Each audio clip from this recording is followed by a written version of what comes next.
Barbara's going to be my record person. Well, welcome everyone, our second landscape painting class. So today, what I'm going to do is look over the images you sent in, and then just the collages and the paintings. And then I'll show you some of the artists we're going to look at today. And then I'd like to talk a little bit about the photographs you sent in, just to talk about, how do you use a photograph for landscape painting? What are you looking for?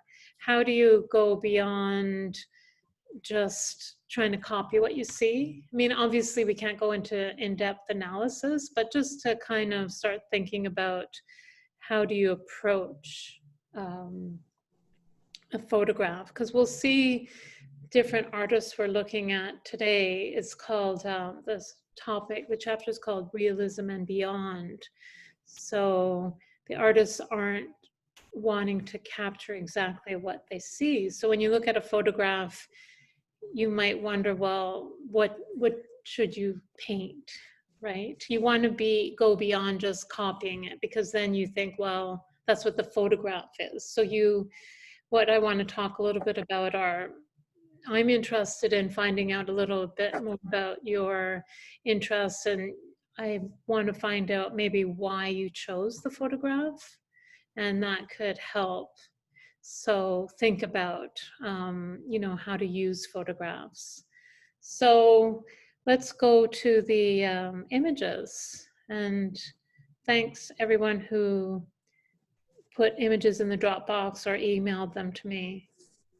I don't mind how they get to me, but I'm happy that they get to me. Was anyone unable to get images? Claire, did you get yours in the Dropbox? I think so, but I had to mess around with it quite a bit before they uploaded. So. Okay. Yeah. Sometimes you could just drag and drop, but it just depends on the situation.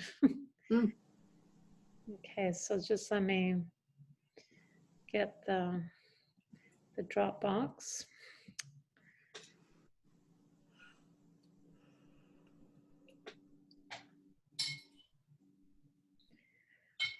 Have everything ready, and then you know how it is with computers, things disappear.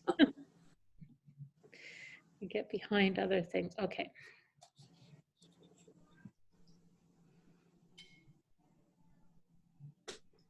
The nice thing about the Dropbox is I do have unlimited space on it.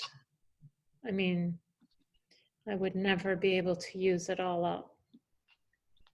So that's one of the... Wendy? Yes? Should we be muting? Yes, thank you. So if you want to mute, that would be good. Spoken to. Someone's eating or something, right? Okay, so do people see the Dropbox? I better do this again. Okay. Yes. Did you see it? No. Okay. What about now? Yes. Okay, good. Okay. Yes.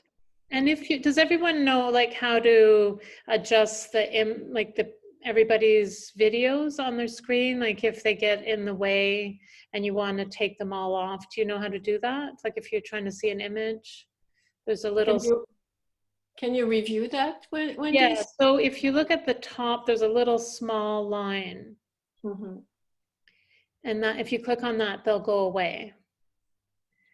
And so there's different things you could click on. So if you want a grid. Now, when I talk in class, I put myself on Spotlight.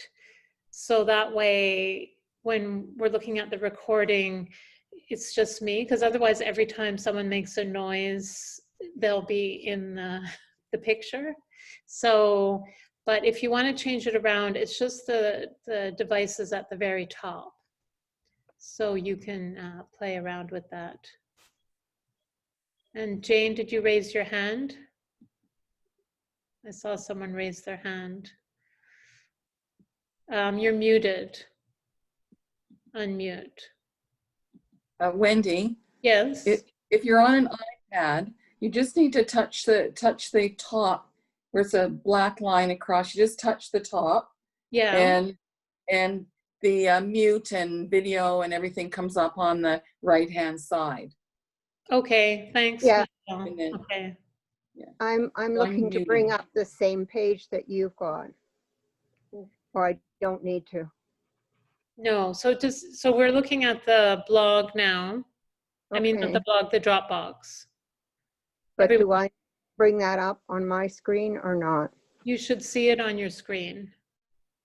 But I must have a copy too. I don't need my own copy. I can just follow your copy, right? Right. Yeah. You don't need your own copy. Just That's- follow me. Okay, thank you. Okay. So we'll look at Anna's work.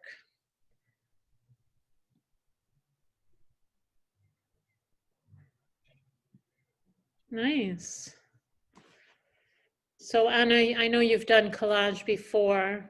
Maybe, so when I show the person's work, you could unmute yourself and just maybe talk about how you found doing this project.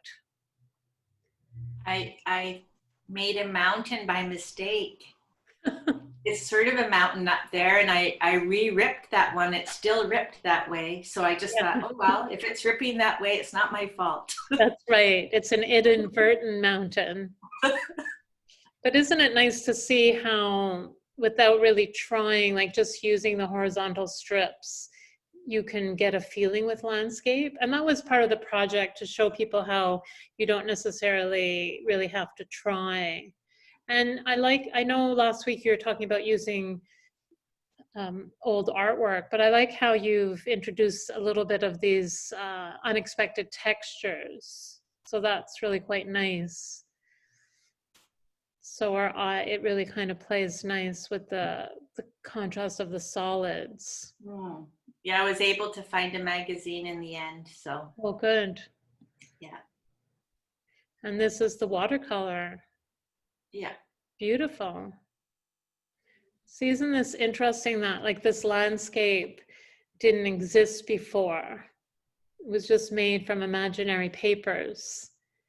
I hope some of you find this idea really exciting, because it is, even if you don't realize it right now. So, but I mean, just the idea of what if you just wanted to make up landscapes? I wanted to give you that opportunity to think about that, because often, you know, when we talk about landscapes, we talk about, you know, working on site or working from photographs, but, you know, this, like how beautiful this, I love how beautiful this, and I love how you know, were quite faithful to the textures. Does anyone else want to comment? Yeah, I find it very successful, really beautiful with the Mhm. colors. It's a beautiful composition. It's really nice. Yeah, and it's very dynamic with these organic shapes and then some of these geometric structures.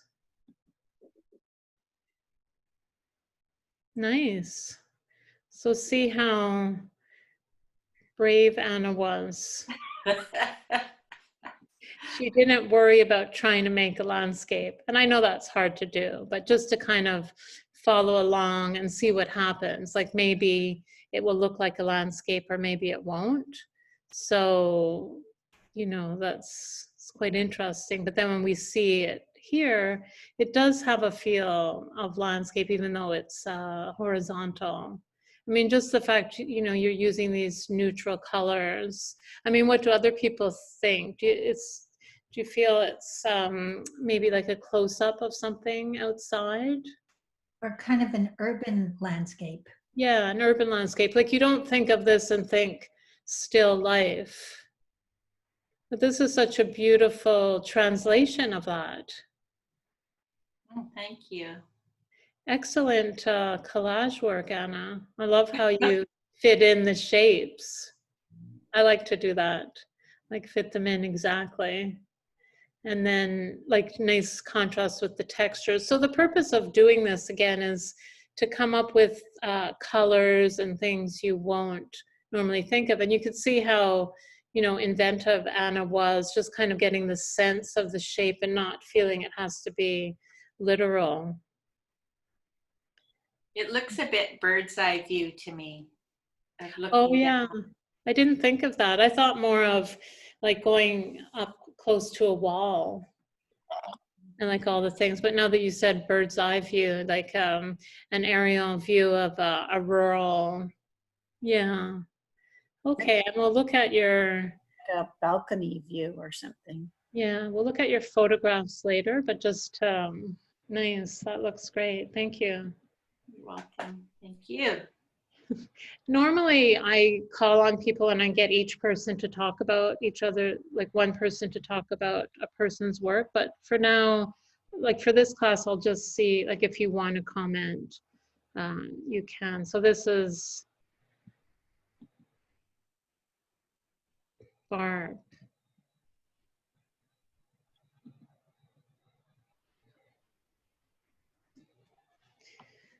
Nice. So Barb, this is your watercolor? The gouache painting, and then I did one in watercolor, one in gouache. So this is the gouache, and the Okay. original like down. Sorry, it didn't match up. It's like down That's a few. okay. I tried to get it to line up, but it didn't. There. So that's the actual photo.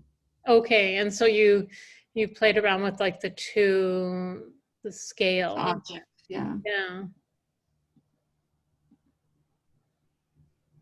No, because we really associate this with the domestic object, it does have that feel of like being in an interior. So one of the things I was interested for people to see is how, depending on the objects you use, it will either look like a landscape or an interior view. And it doesn't really matter. It's kind of a playful exercise.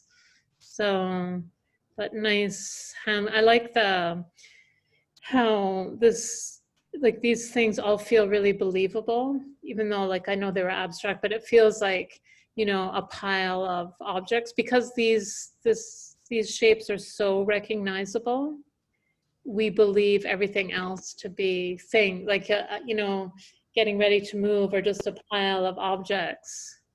I like the little bit of texture here. And you could see the nice contrast of having a neutral background against these really bright colors.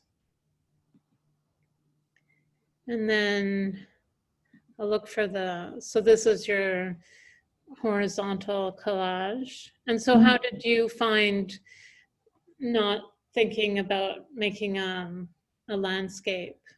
It was easy because it was end of class and I was tired and it was in the dark, so I didn't even look at what I was doing. So it was kind of really good because it was automatic. I think you know, if it was like the middle of the afternoon or the morning, I would have put a ton of thought in it. And it was like, okay, I'm just going to rip it up, put it down. And I'm not really married to the color scheme or anything. I just had engineering magazines I don't love, but it was fun just to like do it and put it down. Not think. Yeah. And that was actually a good exercise to actually put no thought into it, just like I'm getting it done. And then it was kind of fun. Yeah. And there's some merit to like sometimes being tired, and because you become more like unself-conscious. Yeah. Yeah. So I like that. It was just yeah. get it done. And you could see, I mean, most people probably notice with the horizontal that it almost always looks like landscape. And I wanted you to see, like in this class, we'll be doing a lot of abstract kind of landscapes. But the one thing that sort of remains true with the landscape, whether it's representational or abstract, there is some kind of horizon line, not always horizontal, but the horizon line is the continuation through the format. So this is, I mean, again, I just think this is so exciting that you could look at this Yeah. and come up with that. I mean, really, that's awesome. And I Yeah, love the variety. And so if I said to you, okay, just make up a landscape that had different forms and textures, it would be really hard. But because you had that guide, and I really wanted people to see how collage could be like a freeing exercise. So I think this turned out really great.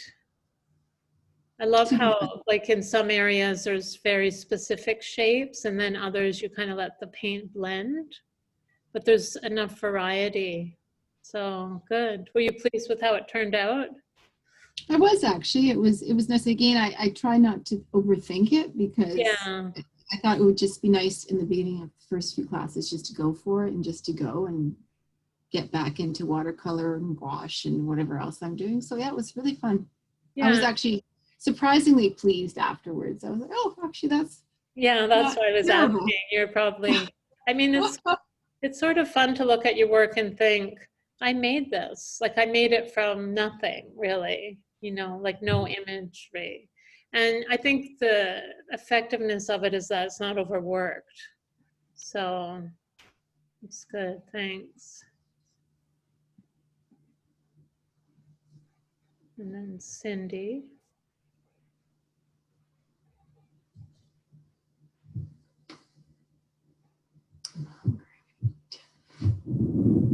That looks like Lethbridge, is it? No, nope, it's Big Sur. Oh, okay. Yeah, that looks like Big Sur for sure. Okay, so here's your collage or painting. Let's see. That's the painting. Okay. I didn't include the collages. Okay.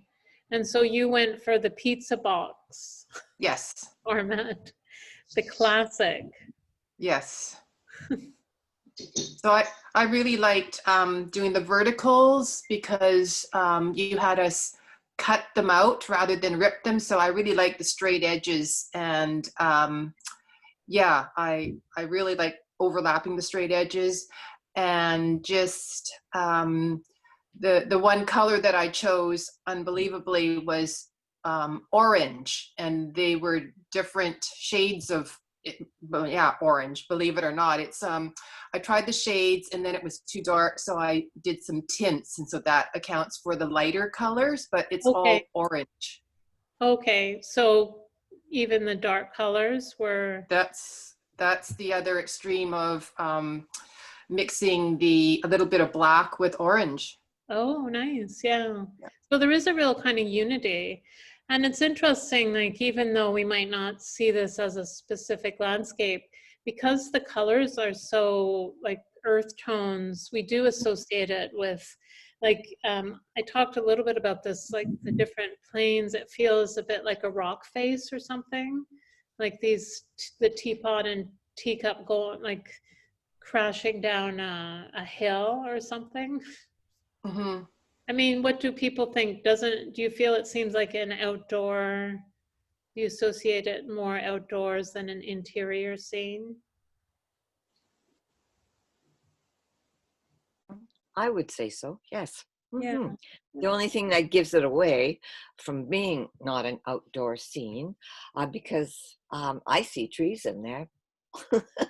But anyway, is the teapot and the teacup. That's the only thing that I think takes away from, Well, it kind of makes me think a bit of Alice in Wonderland kind of scenario. That's what it reminded me of, yes. Yeah. And I purposely left the white spots, the parts that didn't overlap the paper, I just left as plain white because that itself added a dimension to it. Yeah, and I thought it was really interesting. Cindy was saying she just let the natural crease in the pizza box be the horizon line. So that's kind of fun to think about, that idea of using surfaces that might already have a horizon line. And then this looks really interesting. It looks like, some of the artists we looked at, like Arthur Duff, and, doing a more abstract landscape. So, I mean, I just think I really wanted people to notice that when you look at these horizontal pieces, and especially that I suggested leaving blue for the sky, no matter how so much variety of color and texture, it reads as a landscape. Mm-hmm. Even though we can't necessarily picture what kind of landscape, but I mean, it could be a beach with colorful blankets, or I don't know, like, even though you wouldn't see these colors together, isn't it interesting that because we understand the convention of landscape to be horizontal? So nice. I like how you left bits of white here, or you painted on white here, right? Yeah. And I like how you really capture the sensibility of the torn paper. Yeah, it was all for me. I mean, I didn't even think about landscape. For me, it was all about the torn paper and just trying to match some of the colors. Yeah, Yeah. I think you did really well. And I love that there's this shape that's a bit of an anomaly, becomes a focal point. Yeah. Like, you know, that object at the beach or something. So that's good. That's really hard to do, like to be able to just focus on making an artwork without necessarily thinking of a landscape. So good for you. That's an advanced state of being, Cindy. Just so Oh, really? Thank you. I hope you realize that. No, no.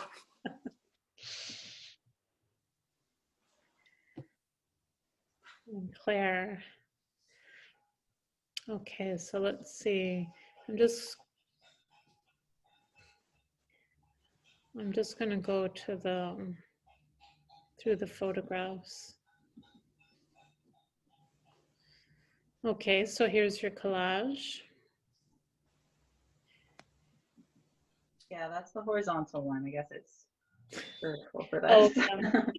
Yeah. I know it's a bit of a challenge, but I try and encourage people, if possible, to take photographs the way it is.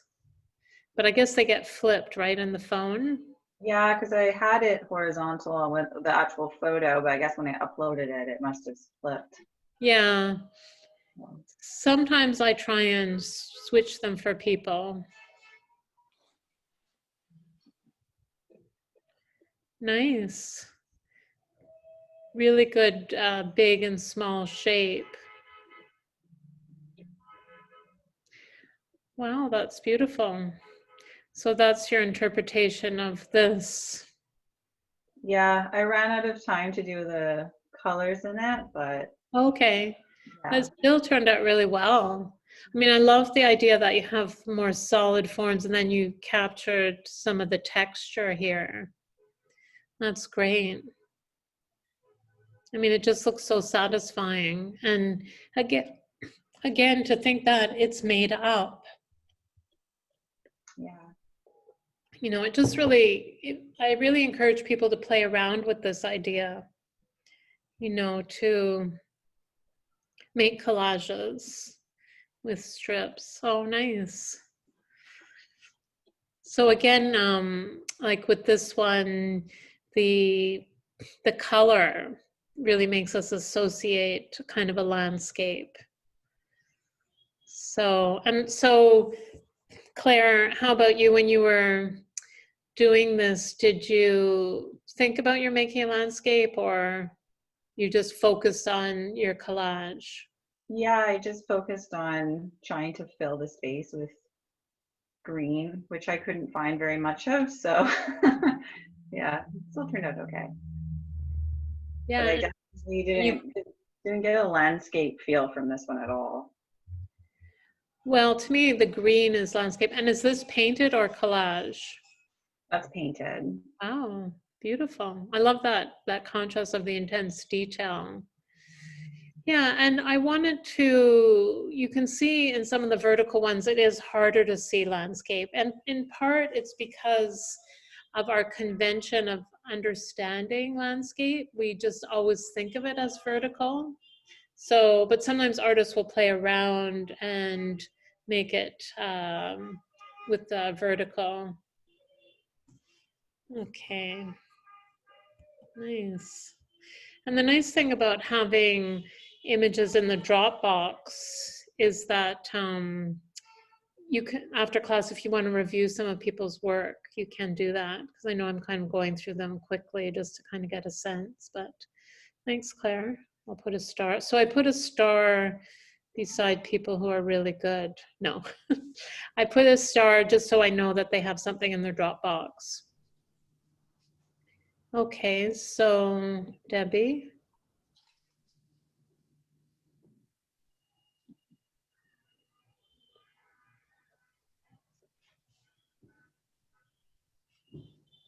I'm curious about this being called bacon. Oh, it's because I said it, I saw bacon. Yeah. Well, I figured out what you meant after. I was like, oh yeah, it does kind of look like bacon. I So know. I decided it should be called bacon. Yeah. I like this too, like how you're using the architectural features. I didn't have any magazines, so I was just using flyers for this one. So it was limited to really what I could use. Okay. But I did end up going to like a flea market type place, kind of like a Salvation Army. They had magazines for 25 cents a piece, so I grabbed a bunch. Well, that's good. I mean, I always think people should have a couple of magazines on hand, just because if you're ever stuck, collage is such a great way to get ideas. I mean, you could see just from looking at this exercise how valuable it is. Like, it makes you think of things you wouldn't normally think of making. It really does make you think, yeah. Yeah, like look at this. I mean, anyone looking at this would be convinced that you had the scene in front of you. So to me, it's kind of magical that you can, you know, have that, create that, and then create this. So something to really think about in terms of the possibility of inventing things. Okay. Oh, you've got your blue monochromatic. Blue seems like an easier color to see. I mean, to find in magazines, but you did well considering. Was this after you went to the thrift store? Yes, yeah. Some of the magazines weren't even in English, but they had great pictures, so. Yeah, and sometimes it's nice when you get older ones. Mm-hmm. Because the colors are a little bit faded. I mean, this is quite beautiful. I love the diagonals. And the idea with doing this is you cut out the blue shapes just as they are. So they're kind of, it's giving you a head start in your design practice. You have to go with how the shapes are. Okay, nice. That looks really interesting. Let's look at this a bit close up. Yeah, so I mean, it's quite mysterious. We have this kind of association of blue with water. So we feel it's water. Now it's interesting though, because this shape, I'll just a little bit about atmospheric perspective, because the shape is white, it tends to really come forward. But let's say if you made it a gray, or more similar value, it would recede more and this would come forward. Can you see that? Can everyone see how the white comes forward? So in something that's called atmospheric perspective, which is used to create depth in painting, it usually things get grayer and lighter in the background. I mean, this is fine, but just something to kind of think about. If you want to create depth, you try not to have necessarily light, dark contrasts. Okay. I mean, that said, I understand you're following this shape, right? And you could see how when you look at this, it really feels like it's in the foreground almost. Yeah. So good for you. I love how, you know, you really focused on being faithful to the collage. It was fun once I had the magazines. Yes. Now everyone's going to find magazines everywhere. You'll see. I know there was a kind of a dearth of magazines last session. Okay, and this is your photographs, right? Or do you have anything in here? Okay, that's you're just preparing. Okay. The photographs are in the session 1. Okay, I'll go back to them later. Okay, so Deborah.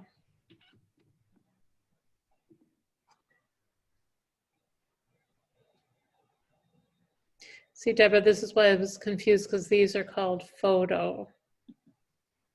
So I thought they were photographs. Oh, nice. You use the polka dots.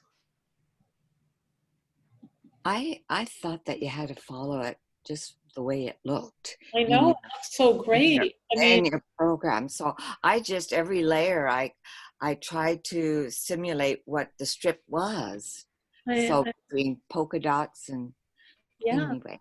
Yeah. I think it looks really great. I mean, I would love to see this in a gallery. I would just be so surprised, right? Because sometimes what's interesting when you look at art when it's not really straightforward on how it's made. Like, I mean, when everyone looks at this, you really feel like the collage sensibility. And then once you realize it's paint, it's really, it engages with your mind in a really interesting way because it's not what you expect. It's like everyone's had that experience of looking at an artwork and then when you go close up and you think, oh, that's what it is. It's a really nice surprise. So I think you did really well. And it is, like I was saying to Cindy, it is an advanced state of being. To really be able to focus, it's almost like Zen-like or Buddhist, because you're just focusing on what's right in front of you and not thinking ahead, not thinking about making a product or a landscape. You're just like, okay, I've got to focus on this task. And it's really a good project because it kind of trains your mind in an interesting way. So I like that. I like that one. I had fun with it in the end. I could tell. Yeah. I mean, what do other people think? I like it a lot. I like how unexpected every layer is. What does it make you think of? Yeah, it really pops with those circles. They're so fun. Yeah. It's very alive. It's very lively. Yeah. It kind of makes you think of maybe just a lively picnic scene where there's like people have different colors and there's different objects and like in a park or something. So I think it's very playful, really, really playful. Yeah, for sure. It just makes you happy looking at it. Oh, thank you. Thank you. I enjoyed doing it, like I said. Now And this one one looks really interesting. I tried to use just blues, and there again, it's all blue, except for the two items of foreground. Now, after I've done it, I noticed the foreground is too small. It doesn't pop out as much, and the background image there, the red, it pops up when it shouldn't have. Well, red always will. Yeah. I guess maybe if this object was even 2 or 3 times the size. That's right. And because since it's the same size, but it's interesting because there's a lot of artists, I mean, especially if you think about like in the 50s and 60s when people were really trying to make abstract work and flatten out the picture plane. So this is how you do it. Like it's kind of, but even though it, like this seems in the foreground, it's very lively. And it just has the feeling of things kind of falling from the sky. Well, there's a pool and a plate, and it was a mishmash of everything. Yeah, I love the movement. Oh, thank you. It could be, not to be dark, but just like someone throwing out their ex-lovers. I would absolutely love to, but it's super stressful. But just like the idea of throwing Yeah. things outside, it has that, that feeling. But it's very lively, and it isn't a dark painting. But I just love that.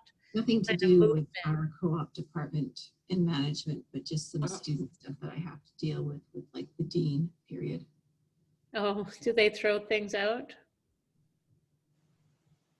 When I wake up, I'm going to go straight into work mode, period. Okay. I tried to, like you said, to do the flow with the brush to get movement. And that's what I tried to do with every piece, to have different ways the brush was being used to color in or paint in the Oh yeah, that's beautiful. Like look at this texture. I mean, it looks, Deborah, it looks really thought out. I mean, it's, it was thought out. Maybe I should be more flowing. no, it's very spontaneous. I think you really have that nice combination between being spontaneous and as well as deliberation, like I love that, like every area is considered. Like sometimes I'll look at a work and I think, oh, I guess they had to rush to get that done. But this looks like very well considered. So Thank nice you. work. Thank you. Your work is so good. One day you'll realize it. Oh, thank you. You're sweet. Okay. And then Laura, so you got the Dropbox? Yes. I figured out I had to actually add it to my login, so, and I only got like one picture up, so, but I got my 2 collages and my 2 paintings. This also looks like Lethbridge. It's probably not though. No, it's not. Okay, so here's your collage. Oh, and that's your painting of it. Yes. Nice. How did you find the process? This one I didn't mind doing. I still can't get used to like ripping the paper. I still tend to prefer my scissors. Oh yeah. So I have like the straight edges and things like that. And when I first looked at it, I thought, "Ooh, my goodness!" And it wasn't until like the next day, and I felt a little bit better about it.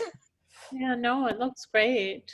I love the contrast of scale, like these bigger shapes, and then the nice areas of finer detail, and then the smaller squares. Now, in case anyone's wondering, like why we ripped things, one of the reasons people might rip things in collage is to give this kind of like almost a hand-drawn edge. So that's why. But I Okay. know what you're saying. It's nice to sometimes have things more precise. And this is your monochromatic collage. Yes. And Yeah, I was worried that I had too much white space in it. yeah, I think you could play around with the white space a bit. Like it's nice, and if you want to think about creating depth, maybe leave white space at the bottom part. And then what I would suggest just for fun is just bleed some of the edges Okay. so that you have a tint of a background. Okay. And I mean, just so you could see what happens, like as I was mentioning in what we call atmospheric perspective, aerial perspective, is that often you use white, light and dark contrast in the foreground to really create a foreground, but then it becomes more neutral or more gray. So I would kind of just, it's okay to have some white spaces, but I would fill in more in the back, like to create more of a kind of background. I don't know, what do other people think? The white spaces, leave them or fill them in?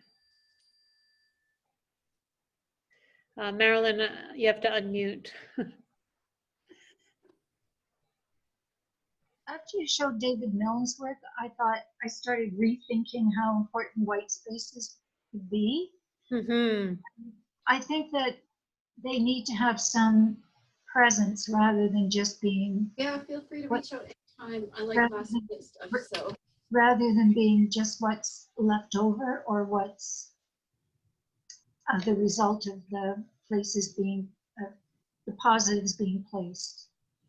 So if they had a real purpose. And to kind of play around with the size, like to have some maybe a little bit thinner, you know, so that just have a little more variety. Like it's nice when this is a bit thinner, but yeah, white space definitely has its role. It's kind of an adventure, isn't it, Dolores? Trying things and wondering how it's all going to turn out. But I appreciate that you went for it. Nice. Okay. Now, Henriette, are you here? Yes, I'm here. Okay. I didn't say hi to everyone individually, so make sure everyone's here. So, okay, so these are your nicely organized. So do you want to talk a little bit about how you found doing this project? I loved it because I'm kind of, I'm tend to be a planner, want to plan everything ahead. And with this, it was very spontaneous and I didn't have to think about anything. And that is what I really loved about it. So that was very different for me. So you were fine with the idea of just like tearing strips and not worrying about making a landscape? Yes, it felt like I was displaying and I didn't think about anything. Yeah. So this first collage came about very quickly. I did it very quickly and I actually did the painting very quickly too. And yeah, I was happy with how it came Yeah, out. well, I like how it ended up like you have these thinner lines. Like this is kind of an accidental line, right? In the collage. Yes, that is part of the picture or some kind of background or something else. And then these accidental vertical lines. That's really nice. I mean, I love when those things happen in collage. So when it came to my painting, I did it very literally from the collage. Okay, well, that's what I was encouraging, because it's actually hard to do it literally because people want to turn it into something else. So it just creates a nice surprise. Yeah, so basically because of the different kind of colors, I ended up using a host color that I mixed with all the other colors to create harmony. Yeah, and I think I got all the colors pretty similar, except maybe for the orange. The orange is brighter in the collage than in the painting. And have you done Understanding Color with Zane? No, I didn't, but I did color courses before, so and I always wanted to do his course.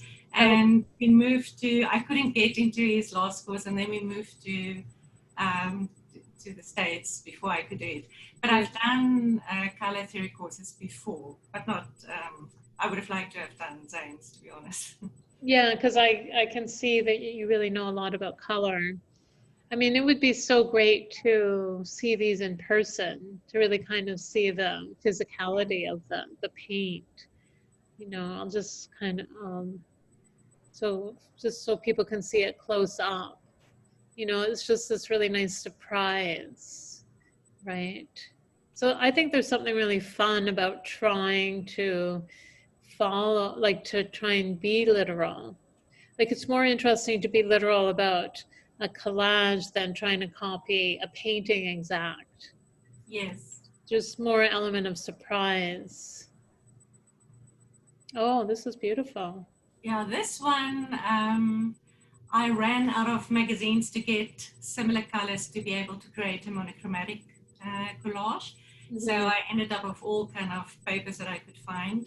And with this one, I didn't go so literal with the painting. And the painting I was, yeah, so when we get to the painting, I didn't go so literal with the painting. Oh, okay. So not like I did with the first one, so I did it more spontaneously. And this one I really struggled with compared to the first one because I've done about 3 collages and I just didn't end up liking the collages. I think it's because I didn't have enough, magazines with me. I think that was the frustrating part for me where I found enough pictures for the first one. And this one we came to, we just arrived in Myrtle Beach yesterday, so I did it very quickly. So if I had more time, I would have done the bigger shape, more yellowish, that it with that it's the big, versus the small, and that middle line I would have blended it more. So in other words, I would have made it more the color than the big shape, and the big shape maybe more the color of, to. Okay, I see. For the big and the small, but I just ran out of time. Yeah, and it might be nice, like you have these 3 brown shapes. Yeah. Like to have maybe vary the color a bit, like have it lighter here, so that it recedes a little bit more. Because they feel like they're all at the same. But if you want to create a little more depth, I would suggest have this a bit lighter, so it doesn't look exactly like this one. I fully agree with that. I didn't. Yeah, like I said, I just ran out of time. Yeah. I didn't really have that atmospheric, kind of effect in that I would have liked to have achieved. Yeah. And Yeah, with this, I just used 2 complementary colors that I played around with. yeah, nice. I like how you have a little bit of the brighter yellow up here. Good. And then some turquoise. Remember we were looking at some artists like Wayne Thiebaud who would start with really bright colors underneath. So look at this of turquoise. That's really effective. Well, good. I'm glad you were able to make time even though you were traveling and everything and Thank you. vacationing. Okay, so Ira.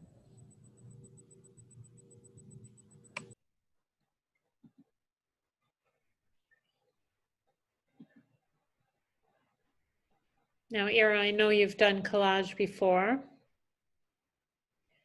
Well, yes, but unfortunately I didn't have any magazine. So that's the second one. And I found a food magazine. And then my son had brought a hiking magazine from BC. So there was a lot of green in it. So that's the first collage for which I only used the ribbons and wrapping paper. So I find it's a bit like too precise and too even. This and is so nice. I like the interpretation of it. Yeah, I find it almost a bit too, like the stripes are like a little bit too even, I find. But the next step would be for me to take it to paint like an acrylic or oil painting, but I did not get to that, like to see what would happen. Well, I mean, I like the even shapes because it provides a contrast. You see inside it's kind of like uneven and irregular. So for me, I like that, like all these irregular shapes are contained. And it kind of reminds me of how like we, divide up the landscape like in farming, for example, in like the strips. Yeah. So, yeah, I mean, I think also you could play around. I like when like the shapes go, like maybe some of the marks could go into the next shape. So that's a way to kind of break up the rectangular. See how this one breaks that up. And like these lines kind of could go to the edge. So just make, like to kind of play with the rectangles, but I think it's nice when it goes to the edge and not only floating inside, if that makes sense. Like I like how these are going right to the edge. But I mean, the thing that I like about it is that it was a surprise. Like what a nice, like you're looking at this and you're wondering, well, what's going to come of this? And then that's really nice. It's a nice exercise, I find, to and then follow what is there. Yeah, it's a kind of discipline. Yeah.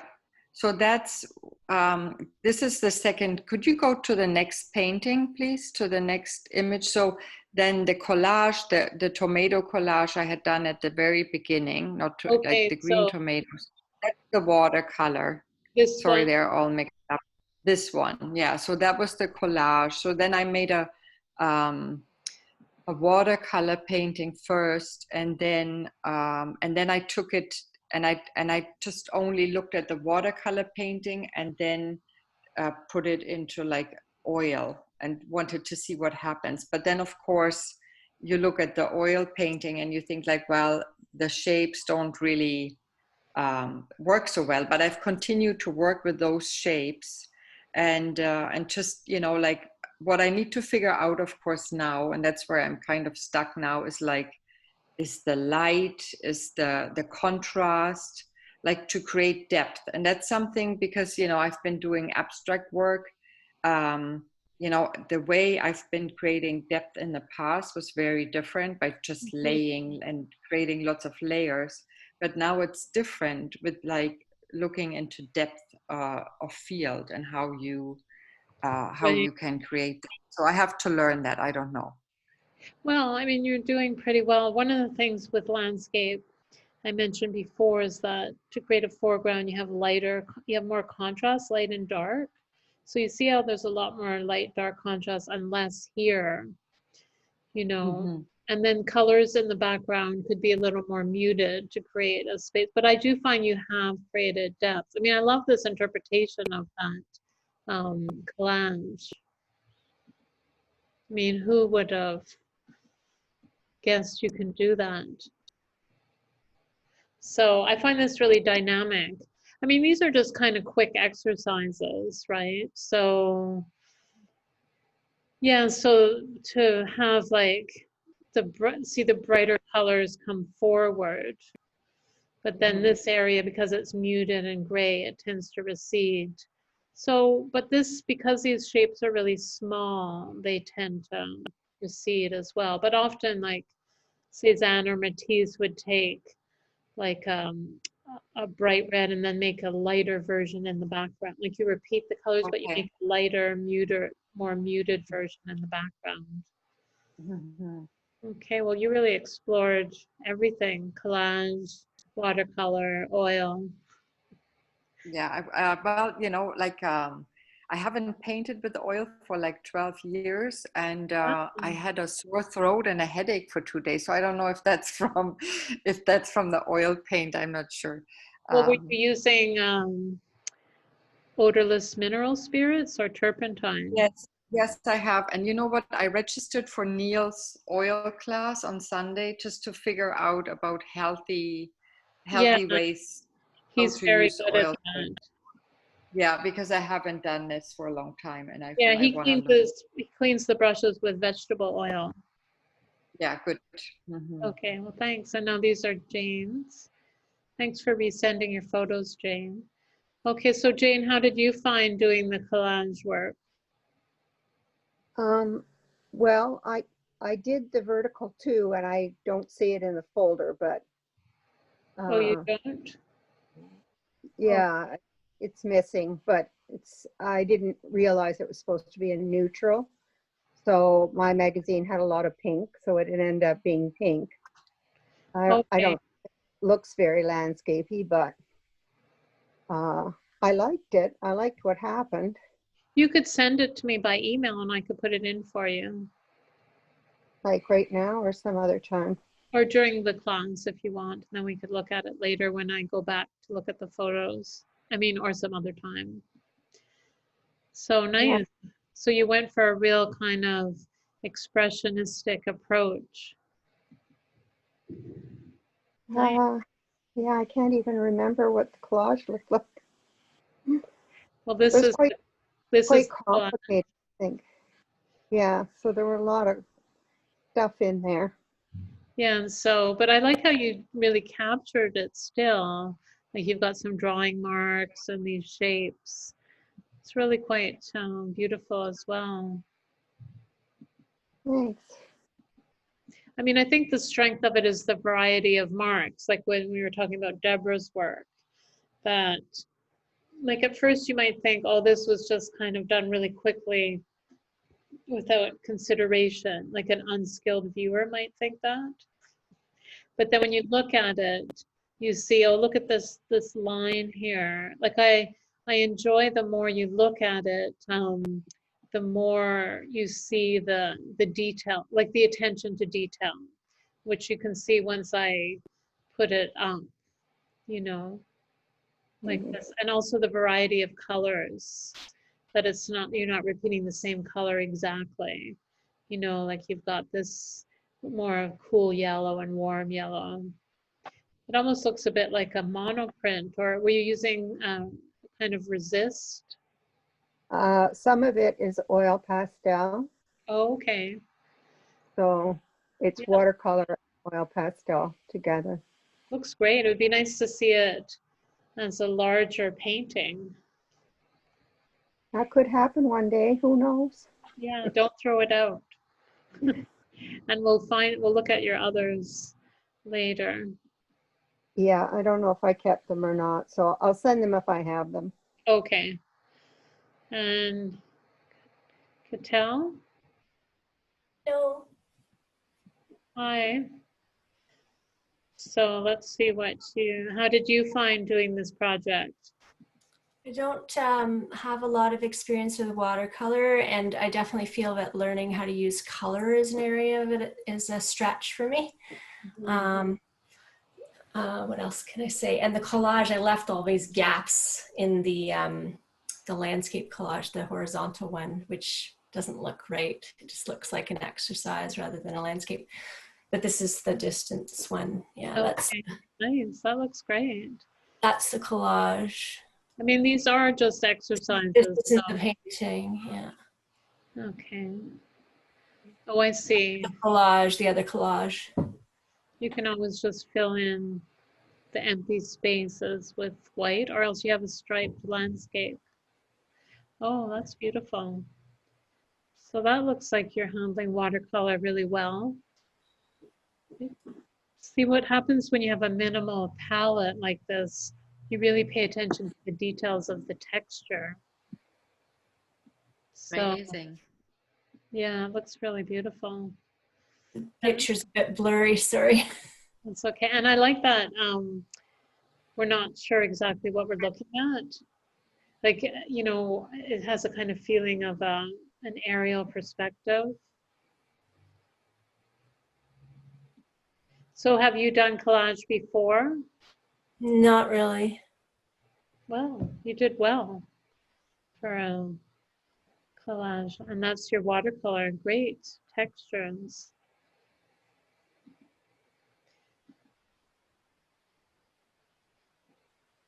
Yeah, it's kind of interesting, the empty space. It might be interesting to have a few areas of solid color. Because that'll really contrast with the pattern. Like you've done so well with the pattern, but you could see like the solid sky against the texture. So you could kind of ad lib a bit. Well, good. So you're doing collage and watercolor. It's good to be doing things you don't normally do. We're on a bit of an adventure in this class.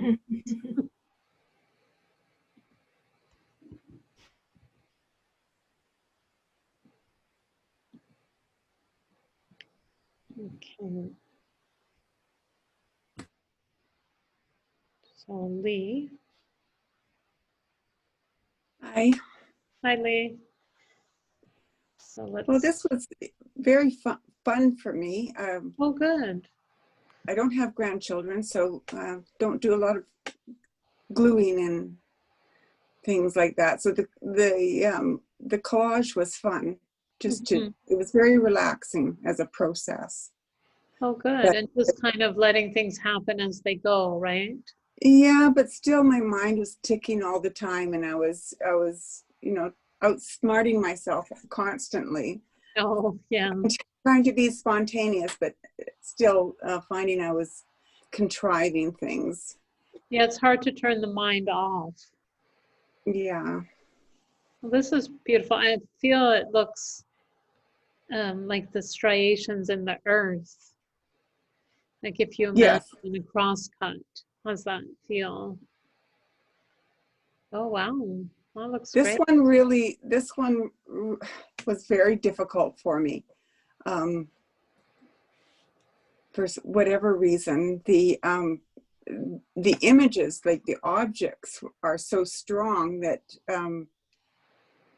you know, I was wondering whether I should have just picked something a little less dynamic than the crazy boxes on the bottom. And no, I actually think that this works really well. I think sometimes some people's images are too subdued.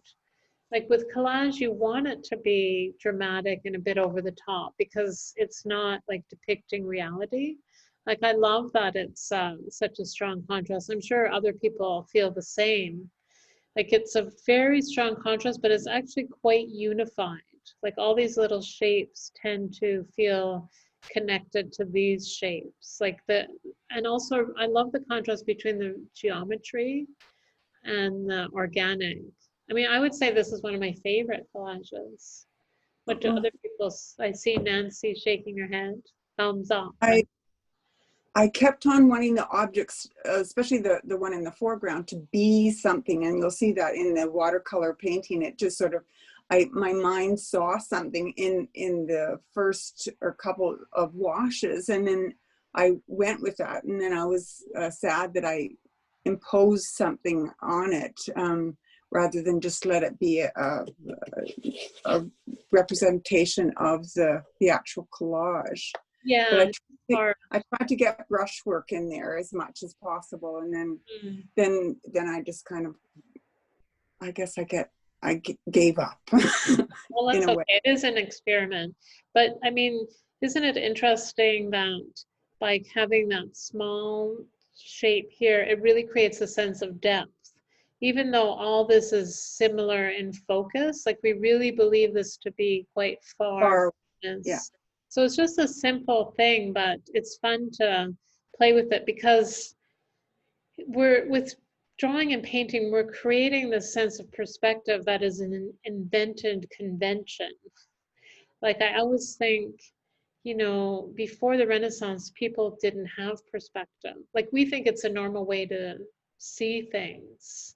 Like if, you know, the Egyptians, they would paint everything in bands. So this is like a convention that we're so used to that like everyone who's looking at this right now really understands that to be far away.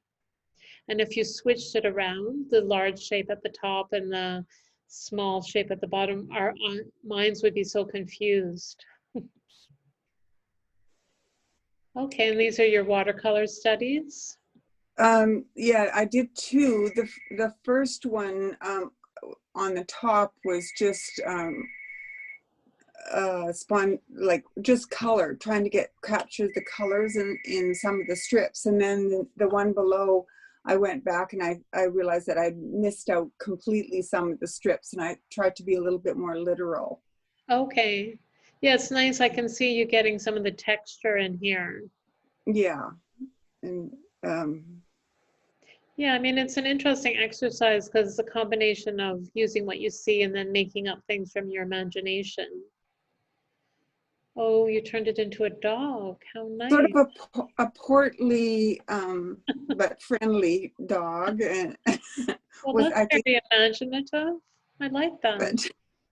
I mean, his little face just came to me. I was looking at it. People would be able to do that, turn boxes into a dog. It's quite a skill. No, it looks great. I mean, it looks so alive. So, I mean, I find it really fun. You just kind of went with what was happening, right?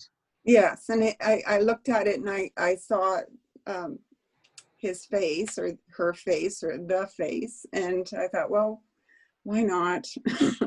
Yeah, well, I'm glad you had that approach. I mean, you've got nothing to lose in this class. You just try it out and it might or might not work out. Every time I go to make a work of art, I always think it might or it might not work out.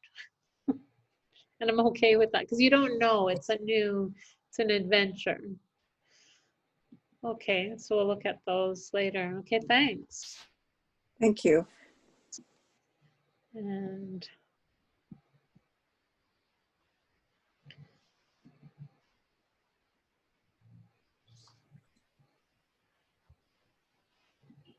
so Louise, it sounded like this one can. Oh. I don't know why that happened. Let's see. What did I do? Do you have to download it? Well, it seems like it's not a JPEG. Let's see what I can do. I renamed them. I probably shouldn't have done that. Oh. How weird. Okay, I'm just going to resend them. Okay, that would be best. That's okay? Thanks, yeah. Yeah. I don't know what to open them in. Yeah, I think if you rename them, you have to be careful just to keep the JPEG part, if that makes sense. Yeah, okay, so if you want to resend and then we'll... Could you try the photo and see if I have to resend that too? Yeah. Yeah, damn, okay. I'll get on it. It's just part of our learning experience with technology. Yeah. We all have to be patient with it. It gets better though. So Marielle, let's see. Let me look at your, okay, how did you find doing this project? Yeah, I really like it as a, I thought it was an interesting exercise that illustrated the how a landscape can be created with almost nothing, like you said, you know, just horizontal bands. And so it's very simple. And within that, there are a lot of possibilities, basically. I just felt like, oh, there could be all sorts of dimensions happening within this very simple design. Right. That, yeah, I just felt like there's a lot of, yeah, like freedom in a way, in this restriction of only having to lay some bands, right? Some horizontal bands. So that was kind of, and I liked the abstractness of it some places, and other places I just felt like, okay, there's more texture. And so, yeah, I thought that, I get it. Like the idea that the convention of a landscape. And it's a surprise, right? Yeah, you can push it further. Yeah, and you get surprised by, you know, it's like, I like how, you know, there's these kind of accidental linear elements that you couldn't have planned on your own. So, yeah, and so you can, the thing about this kind of method is you can take all kinds of imagery, and because you have the unifying feature of horizontal bands, the end result will look unified. So this looks great. So are these, this is made from your collage? Yeah, it's too bad I did send the collages, right? Yeah. It was quite actually literal to what I really tried to stick to what I saw. And oh, good. I mean, that was really the idea of the exercise, and it is hard, but you know what I mean about it gives you an opportunity to really focus when you stick to what you see instead of trying to invent things. But I love the use of white, and I like how it looks somewhat chaotic but orderly at the same time. So it's a really nice tension between the two. Good. Oh, and this one looks really interesting. so this was a bit more, I was less surprised by it in some ways. I think I had more of a tendency to go into some kind of a space I know about, which is like kind of almost like upward, you know, like from a bird's view or something. Yeah. But at the same time, it was neat to go through that. So, yeah, I love how dramatic it looks. You know, it's like a topographic view. Yeah. And you really feel like you're moving as well because of all the diagonals. Like, or these things are falling from the sky. So it's really beautiful. And I love all your different grays. You definitely get top marks on variations of gray. That's great. That was fun actually. It was a good, I thought, okay, I could learn more by just, doing this kind of study of all the different shades and tones, right? Yeah, and you could see how colorful gray can be and how lively it is. And again, sometimes when the colors are more subdued, you really pay attention to we pay much more attention to the drawing and the texture. So interesting to think about sometimes working with a more minimal palette. These are both very beautiful. Nice work. Thank you.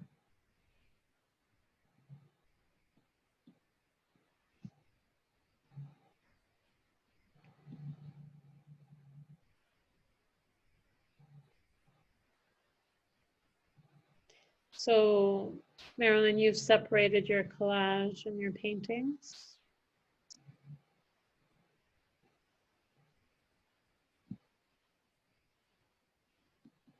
Okay. So this is your... So I separated the collage from the photos, and I was camping, so I guess I did something in between. Okay. Didn't And it have looks like, was this one, did it have a blue background? No, what happened was it was on white paper, but the light turned it blue at that time of day. Oh. So if I were to do this, I would make the bottom part white. Okay, because sometimes it's nice to do collage on colored paper. So that's what I was thinking of. Yeah. And then what I started to do was kind of paint with paper, because I did some alterations to the collage. Yeah. So it's interesting to see as well, like often like collage artists like to combine using the cut edge with the torn edge. So just something for those of you who are new to collage, it's something that artists like to think about. Okay, so now let's see what the paintings look like. Oh, I didn't get to the paintings. Okay. I had no paint. Yeah. Okay. So we'll look at them at another time. Although I know what you're saying, your collages are kind of like paintings. Yeah, because I started to have the idea of landscape as I was working with the strips. So yeah, and you thinking about the strips almost like brush marks. So Mary Lou. Yep, upside down. I'm sorry I didn't. Sorry about that. Sorry about that, okay. Wendy. I wanted But to change it, but yeah. I wish you can just change it in Dropbox. But anyways, we can imagine it. Yeah. But beautiful combination of these, all these colors. Have you done collage before? Well, just in your class, in your okay. in the flower class, Yeah. So I needed to get some more magazines too. So okay. I hit up some friends for. Yeah, when I have more time, I'll whoops, I didn't want to go to this one. I'll fix it up for you. Sorry, I didn't want to go here. Okay, so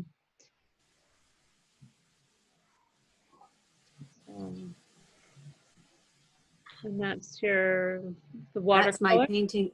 Yeah, watercolor, not of the one that you just showed, the collage. That's right. The other landscape collage. Yeah, that's beautiful. But sorry, it didn't get. I'll have to be careful about the photography. I thought I had it the right way, but I know. obviously. Sometimes they get switched or something. But now we can see this one. Yeah. This is really quite beautiful. I love how you use all like a monochromatic color scheme, but so much nice variation in it. So how did you find doing this? I found it, well, interesting, and kind of racked my brain to figure out what kind of objects I would put in the foreground and the background. But I was happy how it turned out with those two objects. And these were more architectural magazines, so it had a lot of different angles and things that I could work with. And that's what I stuck to, is the architectural magazines. Okay, yeah, I like all the angles. But I did like, and there is a few fabric things that I used in there, and a few kind of lights that were cut out from the architectural magazines, light fixtures that were kind of the more organic shapes. So yeah, I liked using the combination, those combinations. Mm-hmm. And it's interesting, even though we aren't sure what the things are, we kind of believe they are something. Like our mind, you know, our mind, like right. the way you paint it is very convincing. And this is just what I was saying about like creating a bit of depth, like to have the brighter colors, the heavier colors, and then the lighter colors in the background. That works really well. Mm-hmm. Nice. Thanks. And there's your collage. Yeah, that's the collage, except that, well, that is, yeah, that's a collage upside down, but yeah, and I had it, that's portrait shape. That's not the, but when I painted it, I did do it to landscape shape. Okay, yeah, you converted Yeah, it. I did it the landscape instead of doing it this way, Okay. portrait way. Yeah. Well, good. Thanks Thanks. for that. Thanks, Wendy.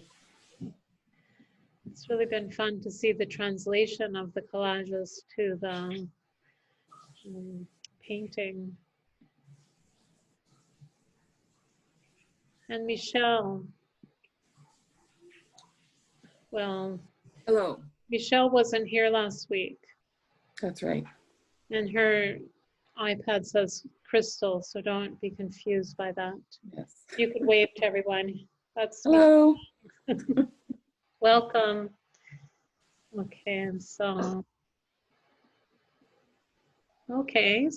it's always interesting to see how people do the project without being in class. So you did really well.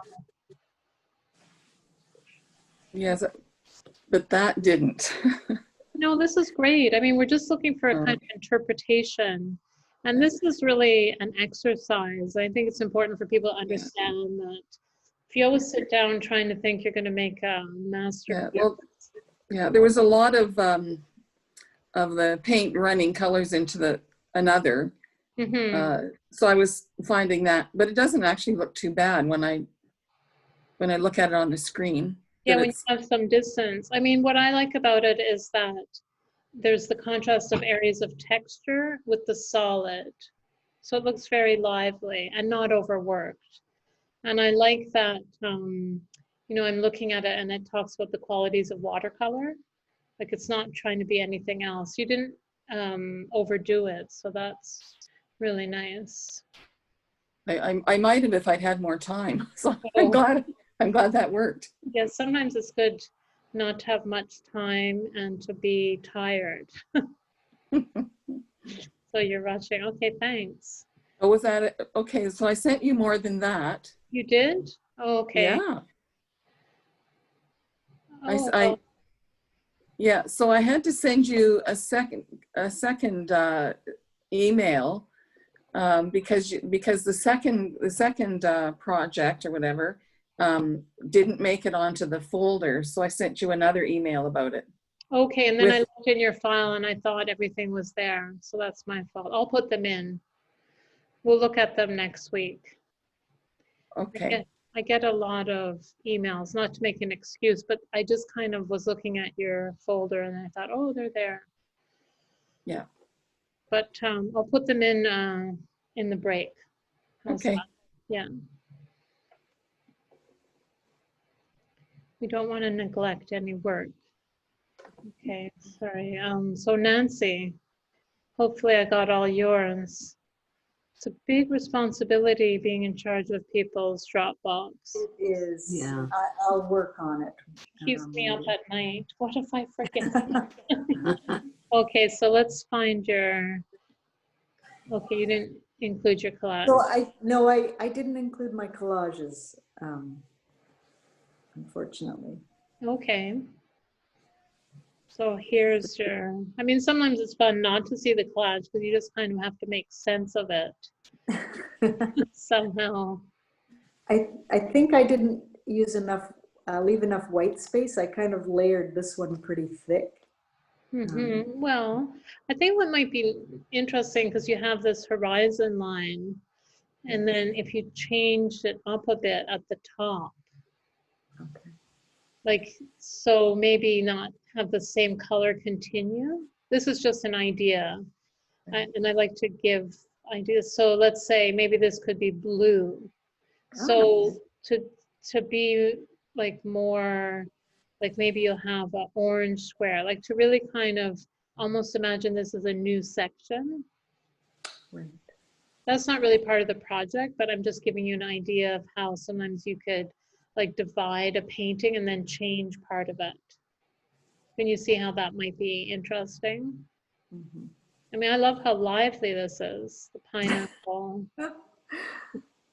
I wasn't very happy with it.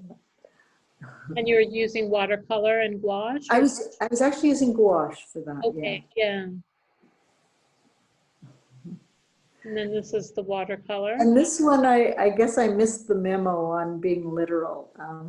So Okay, it's hard not to sometimes. I think it might, like, I really love the beautiful textures. It might be interesting maybe to make the sky a bit more solid okay, so that the textures stand out more, right, yes. you know, because I just think that's really strong part of it. I like how, you know, some of it is very organic and some of it is very geometric, but I think because the sky is a bit of a similar texture, although I mean, like, this would make a really beautiful painting, like just this section, but it's just something to think about. Yeah, that makes sense. Yeah. Okay, thanks. So, well, thank you. I'm not spending a lot of time on each one because, you know, I'm trying to get across the idea it is, after all, an exercise. So, and Trish. The first two are the photos. Okay.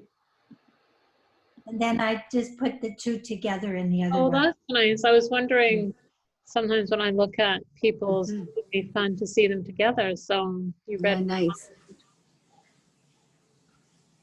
Yeah, isn't that fun to see them side by side? Yeah. So Trish, how was this experience for you? It was kind of fun because I didn't really know how it was going to work out or at the end how it would look in a few days. So it's just kind of fun to play with the paint. And that's basically what I did. Yeah, and then it's also nice, like, after a while, like, just to keep this one separate and put the collage away and just kind of think about that. And I know Ira talked about doing a watercolor and then making a painting from that. Like, it'd be interesting, just as an idea, what would happen if you made a painting from this? Yeah, I really liked Ira's oil painting, the little one. So, or Yeah. it looked, And is this oil, Trish? Is this oil? it's just acrylic. Yeah. Oh, nice.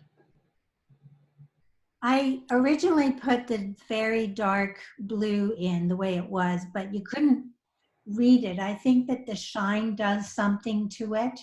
Right, yeah. Took out some of the patterning just so you could actually make sense of it in any way at all. Yeah, it's very dynamic for sure. And I think I would, like I was saying to Nancy, and I know I didn't really talk about this, but just something to think about, like maybe even having, like, I like how this color is the same as the horizon, but even like painting a shape, like let the horizon line really be committed, like start changing the top part. Yeah, no, I think it would be fun to keep working on these or use them as a basis for going next to the next step. Yeah, so, and I didn't really talk about that, but it's an interesting way to change this into a landscape. Like if you just worked on that and made it different, it would really create more of a sense of space. And I Yeah. know I didn't mention that, but I'm just using this as ideas. So nice, great work. Well, this has been so fun. I mean, I know it was a little bit of a different kind of project than some of you are used to doing. So Wendy, yeah. could you do my? I loaded everything back Oh yeah, on. thanks for reminding me. Thank you. Okay. Oh yeah, I see your note. I had something in the back of my mind that I was supposed to do. Oh Could yeah. I just ask Trish if was it watercolor that you used, Trish, or did you use acrylic there or something else? Just acrylic, and they're small, right? So they're very fast because there's not enough space to do anything with them. Yeah. Okay, thank you. Thanks, Louise, for reloading them. Sure thing. I'm glad it worked this time. Yeah. I mean, I know you were trying to be extra diligent and renaming. So I'm sorry about that. But Yes, no good deed goes unpunished. yeah, But that's right. So, okay, and then here's your collage, and nice. So did you find when you were doing the watercolor, you were really able to just focus on copying the collage? Yeah, I really tried to as much as possible, just, stick with the shapes, the color, the texture that showed up in the magazine pieces. And when I finished, I thought, oh my God, this is just, ugh. And then I put it on a shelf, and I came back about half an hour later. I thought, oh, okay. Yeah, you need time to appreciate it. It's so funny because I didn't see a thing in it. And then all of a sudden I could see that that it is a landscape. Right. And Yeah. even sometimes seeing it on the screen, right? It gives you a little more objectivity. Mm-hmm. So, no, I think it looks great. And I think one of the effective things about it is having this geometric shapes here, because the sky is quite like organic, and this is organic, but like to separate them like that. Yeah, I mean, it looks so alive, and I like how you just put a little bit of red. And let me just see. Yeah. Love red. Yeah. Yeah, I don't know. It was just really fun to do. Well, it wasn't fun actually at first because I had no idea. And I was feeling a bit stressed, and then I got your email saying, yeah, just try to copy it. So then I thought, okay, I'm on the kind of the right path here. And and then I kind of lightened up, and everything was fine. Yeah, because people, sometimes they don't realize when they're copying it, they're actually being really imaginative, because you have to translate what you see into mark making. So you might think, oh, you just copied it, but you were being very inventive, right? Like how you copy it. So this is great. Thanks. Do you know the artist Maurice Prendergast? No. He's from the 19th century. He's around the time of the Impressionists. So I would recommend you look his work up. You might find it interesting, just like some of the way you're using the brush. He did a lot of scenes of people in Paris, but very light watercolor touch, and you can see a lot of the white of the page. So maybe I'll get an image for next week. I'll check it out too online. Yeah. Oh, nice. That's the painting, obviously. Yeah. And the collage is there too. Oh, this is so great. I wanted to find, I don't know, I think you said last week that sort of gold or those colors are really everywhere now. And the magazines that I got, they had so much. And so that's what I just focused on, sort of gold stuff. And as far as the two contrasting images, I just, I picked that red purse because it was the only thing that was big enough. Okay, that actually fit. And the lipstick up in the corner, I just needed some sort of shape with color. Right. I mean, that's really the idea. So I like how it becomes something else. So even though you're copying the collage, there's a bit of inventiveness. And look at this beautiful texture. It's just really great. Now, have you done a lot of watercolor? I mean, the first time I did, I mean, really the first time I actually really started studying watercolor was with you this summer. And what I found with this one is it was so interesting to try to match the color and like to not get hung up on what the color is. Because this is, the thing in the middle is a gold bathtub. Right. But there's almost no gold in it. Like, it's a gold bathtub. Yeah. The thing above the thing you've got the cursor on is a sofa, and above that is a bathtub. Okay, that's a bathtub. And so when I started to really look, well, what are the colors in here? There was very little gold. It was, what you see, kind of, I guess. You can take a look. Yeah, variations on yellow and it's interesting, like we wouldn't necessarily see these objects, like we see something, like we think maybe it's a backyard or some kind of space. One thing I'd like to point out that is really interesting and some people could consider trying it sometimes is introducing lines with a ruler. See how nice it is to have like even Ira, you were saying you didn't want to have like really strong rectangles. Sometimes it's really nice to make the rectangles even stronger by Mhm. having like a pencil line and then really gesture inside. It's a very I had fun interesting- with that. Yeah, I could see. I love it. Thank you. Yeah, I mean, the What only was- thing I would sorry. suggest is maybe if this was just a bit lighter. Yeah, it was I got hung up on trying to match the lipstick color, and I just Yeah. completely forgot about the purpose of the second object. So Yeah, and I'm only mentioning because if you did like as a chance to talk about like if you want to make something lighter in watercolor, you just wet the surface with water and then put blotting paper on top. oh really? Yeah. Oh, okay. I'll It's try really that. good to have blotting paper. You can buy Yeah. it. You know, if you don't have blotting paper, just use another piece of paper, and you can get it quite a few values lighter. It's not a big Great. deal. I'm only mentioning it as a kind of teaching moment. Right. Okay, so thank you for reloading. Does anyone have any questions or comments? You know, I know we looked at a lot of different things.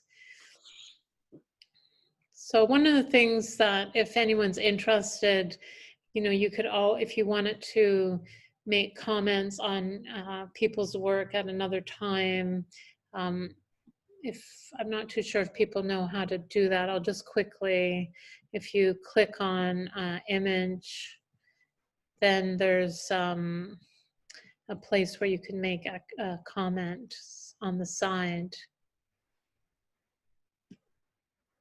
Here, I don't know what's happening. They're trying to get me to sign up for something, but anyways, normally you can click on That little box on the side. yeah, with lines this one. down. They've added something new. It looks Oh, like here. right on- okay.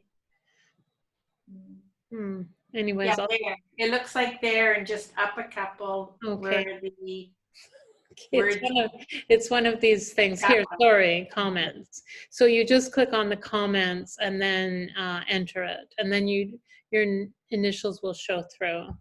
It's just an option. Like sometimes it's nice within the group to get feedback from one another. So thanks. They're always updating the look of it. Okay, well, what we'll do is we'll take, let's say a 10 to 15 minute break. We can come back at like 10 after, well, what time? I mean, 10 to 8. Get some water and stretch your legs. And then we'll look at some new artists. And I'm going to put the record on pause, so hopefully Barb will remind me. Okay. Okay, here you go, Jane. This is your nice vertical collage. Do you want to tell us anything about it? You might be muted. No, you can't be muted. I just want to say that I missed the word neutral in the original instructions. That magazine had a lot of pink and red, and I didn't realize it was supposed to be like gray or blue. No, I just suggested it could be a neutral. Red is fine. And then you made up some objects. Yeah, just a contrast. Yeah, okay, and let's see your painting. Nice. It's been a while since I've seen your painting. I'm trying to remember if it's... That's a little bit imperfect, but I did kind of like something about it, something I want. I like that you said it's a little bit imperfect. Because some would think that almost everything we do is probably a little bit imperfect. Yeah, my dog sitter calls it my messy art. Oh. But I like, it's nice like to have this sort of really kind of organic, well, like you call messy. Like Zane always says art should have mathematics and mess, but but then you have some structure. And remember what I was saying earlier about like having some straight lines. So, I mean, I think you could play around with having a little more structure in that, like maybe having some really specific shapes like you're starting to do here. Mm-hmm. You know, like just to contrast the real loose. I feel it's just starting, but like just to kind of, if I was to suggest anything, I would suggest just to pay a little more attention to this area. Okay. And then maybe not have these shapes the exact color, like if this was a bit lighter, just to give a bit more depth. But it's good. Yeah. I mean, it's I beautiful. guess I really did forget it was supposed to be a landscape. That's okay. But it's nice to see such beautiful variation in red. Well, I think that was the nice thing about the collage.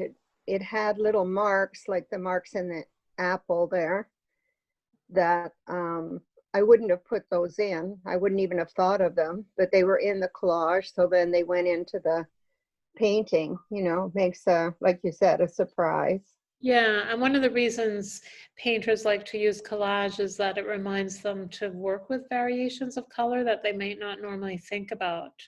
So, Yeah. okay, well, thanks. And then, okay. And then we'll go to Michelle.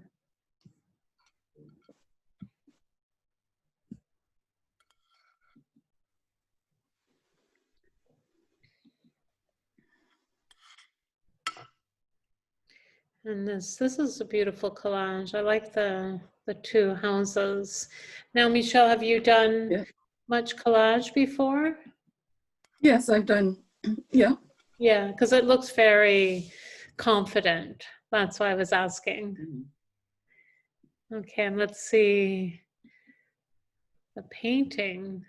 Oh, okay. So I like all these different directions. So how did you find making the painting of the collage? Well, I just find watercolor a little, you know, wishy-washy. And, you know, compared to the colors that were in the, you know, in the collage. But as I was going, I got, if you can see on the left-hand side where there's the sorry, I inhaled a freezy during the break. Oh, no. And so there's those green kind of slashy marks that are there. Yeah. That's when I started to go, oh, okay, I wish I'd done it like that, like so free. Mm-hmm. But it's a sketch and you're trying out things, right? Yeah. Like Yeah, trying out so- different marks. Yeah. Like, the thing would be now that you've done this is to make another painting of it. Yes. But this is a nice example of what I've been saying to some people with the idea of having like your second shape lighter. So it's nice to have this to show people how it really kind of creates a big sense of like expansive sense of space just by having the background a bit lighter. So good. Okay, well, thanks. Thanks for persevering and getting me to revisit the scene. Thank you. Well, I'm going to get a tutorial from Crystal to see how to do that Dropbox, as I can get so far and then I don't know what happens. I can't seem to get it right in, you know, the picture right in. Yeah, I haven't done it on an iPad, but apparently you just have to press something and Dropbox is an option. Well, yeah, well, everything went very nicely into the Dropbox, but then there's something that you have to do as well. Once it gets there, I don't know. Anyways, we'll find it. We'll find it. Okay, so as I mentioned, today's theme is, well, it's 3 parts. We're going to look at realism and beyond. So I know some people have the book and they might have been looking at what's to come, but Most of the artists we're looking at today are older, like they were born in the late 20s or 30s. And they were working at a time when landscape painting wasn't so popular. At a time when it was more things like abstract expressionist, geometric abstraction. So interesting to see that going on. So this is Lois Dodd. And as I mentioned, well, you've probably already seen in the blog that all the names of the artists will be in the blog. No, sorry, this isn't Lois Dodd. So you'll see why I got confused. This is Pat de Groot. So, and she's actually still alive. So she was born in 1930. And so one of the things about Pat is that she would go out in the sea in her kayak and really try and be immersed in the water. And many of her paintings don't have any reference to land. It's really just about the water. So that was very important to her. And so she kind of, in her mind, was depicting what she considered to be like a landless isolation, because the idea that the sea can go on forever, and so I mean, for people who have traveled at sea, especially solitary travel or like being in a kayak, you really do feel isolated. So that was something she really tried to get across in her work. Now, what's interesting about these pieces, and it's always a challenge when you're looking at work because you can't understand the scale. But how would you describe the format? Like, it's not quite a rectangle. I mean, it is a rectangle, but it's almost a square, right? So she purposely chose to make all her most of her paintings, they're 11 by 12 inches on wood panels. So, and she was influenced by, some people might know Agnes Martin, and she studied Buddhism. So there's a real kind of meditative quality. And she was interested in this kind of paradox of making these small intimate paintings, but they're quite physical. Like she uses a palette knife, which you can't really see so much in the image, but some of you might have the book. There's really good reproductions. You could see that there's kind of this paradox of being very small and yet physical. And one of the things, like for example, with the abstract expressionists, they were talking about making very physical paintings, but they had to be big. So she was kind of working against the trend. And one of the things is she purposely chose this format to kind of subvert the traditional landscape format. So that's something to think about, like when you're making a painting.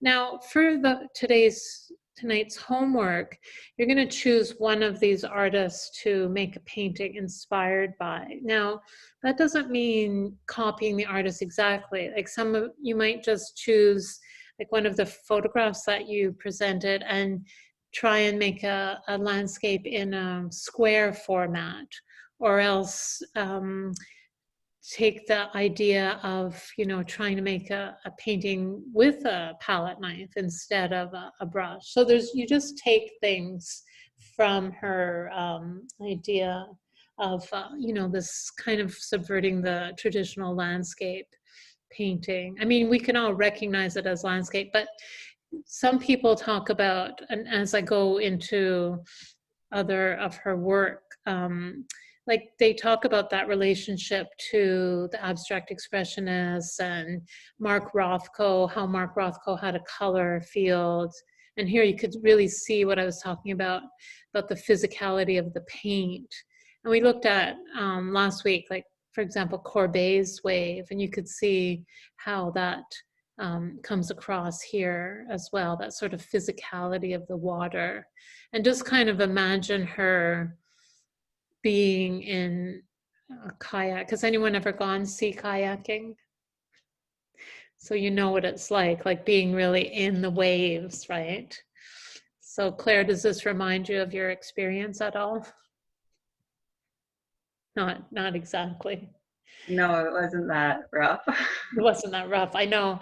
I went sea kayaking at Jericho Beach, which was really quite calm. But yeah, so people talk about her work being a combination. It sort of oscillates between abstraction and naturalism. Naturalism in that she's really trying to capture something about the sea, but just the way her format and the way she divides the space. I mean, if you put this in a room like with a Barnett Newman or a Mark Rothko, you could really feel that there's a similarity, or even Agnes Martin, the way Agnes Martin would divide up the page. So just to kind of pay attention to the idea of the square being a way, even though it's not exactly a square, it's a really, it does create a more abstract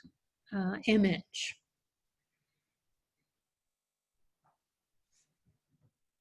I like how it, you know, these feel so minimal, but then when you start looking at it, you can kind of see all this really brushwork.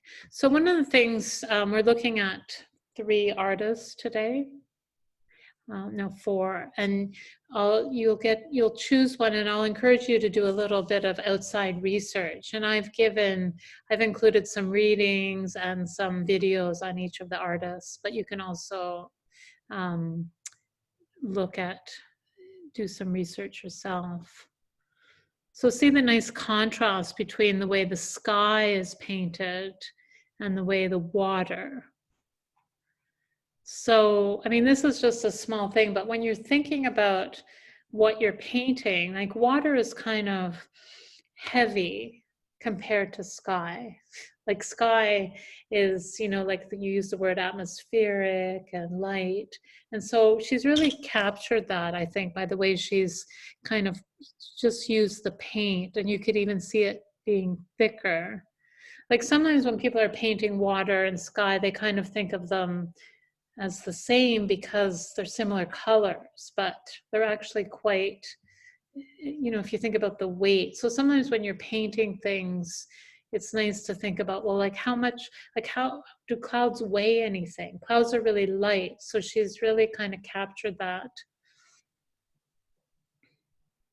I do have an image of her in her studio, and you could see like how many she makes of these. So we've seen some of this kind of sunset with the smoke. But so does anyone look at this and think of another artist?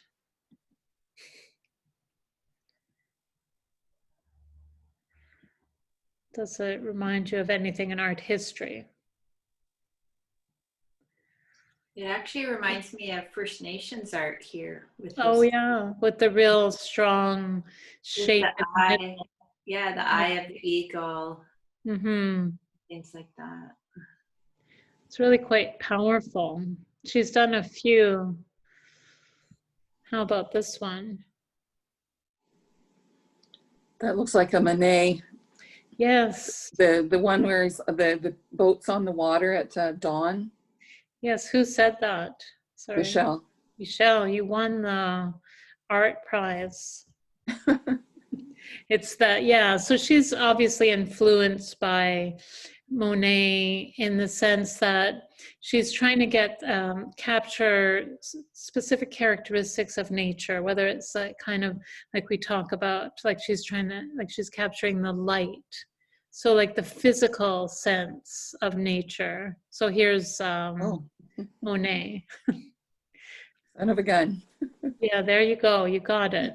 That's the very one. You're the art history scholar. So, Yeah. but Monet is, for those, I mean, most people know that Monet's paintings was really about like capturing the light, like just how the light changes. And so going beyond painting things exactly as they are, but you know, that kind of physicality of the light. I thought of another artist. Who? Olafur Eliasson. Oh, right. He did that piece with the giant tape. orange sun. That's a good one. I'll get that image for next week, because it's very much, I can see. He's an artist who did, how would you describe that piece, Ira? Well, I just know the image and I haven't seen it ever myself, that installation that was at the Tate, but I remember there were people like standing at the bottom and there was a huge orange sun and like the whole room was lit by this light. I don't know how they did that. So I only saw the image, but I can send you the image. Yeah, I remember seeing it too. I didn't see it in real, but yeah. Mhm. So this is her, Pat de Groot. Look at all the paintings. It's almost, I find when I look at her work, it seems like she's almost approaching it like a scientist. You know, like in that sense of studying, and look at like really changing the horizon line. Really sort of playing and spending, you know, her whole life on this same subject. Isn't that interesting? We always think we have to do new things, but you can learn so much. I mean, it reminds me a little bit of the story, like I told you about Turner, you know, attaching himself on the boat and like really kind of becoming part of the sea. So let's see what else I have about her. Okay, and I do have a short video on her. So this is the next artist.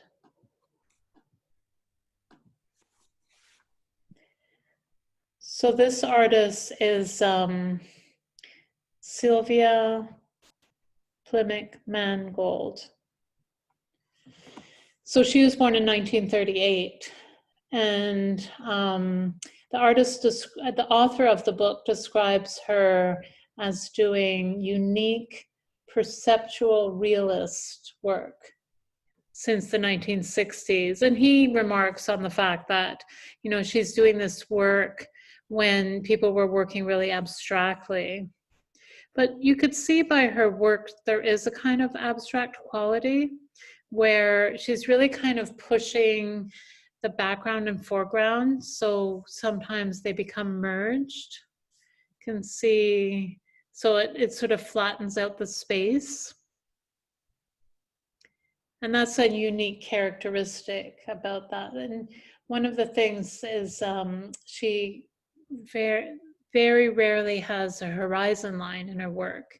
She's just really caught up in the, you know, the idea of the positive and negative spaces. And I'll show you one of her influences. I mean, they don't mention it in the book, but to me, I find that the Mondrian, some of Mondrian trees. So it's interesting to think when people were painting, because this does have, it does have depth, but it's also flat. So she's kind of learning from, I mean, the abstract painting she sees and letting that inform the work. And I probably already mentioned this quote because I tend to say it a lot because I just find it really helpful. Susan Rothenberg says that a painting needs to have three things: the background, foreground, and then the third thing.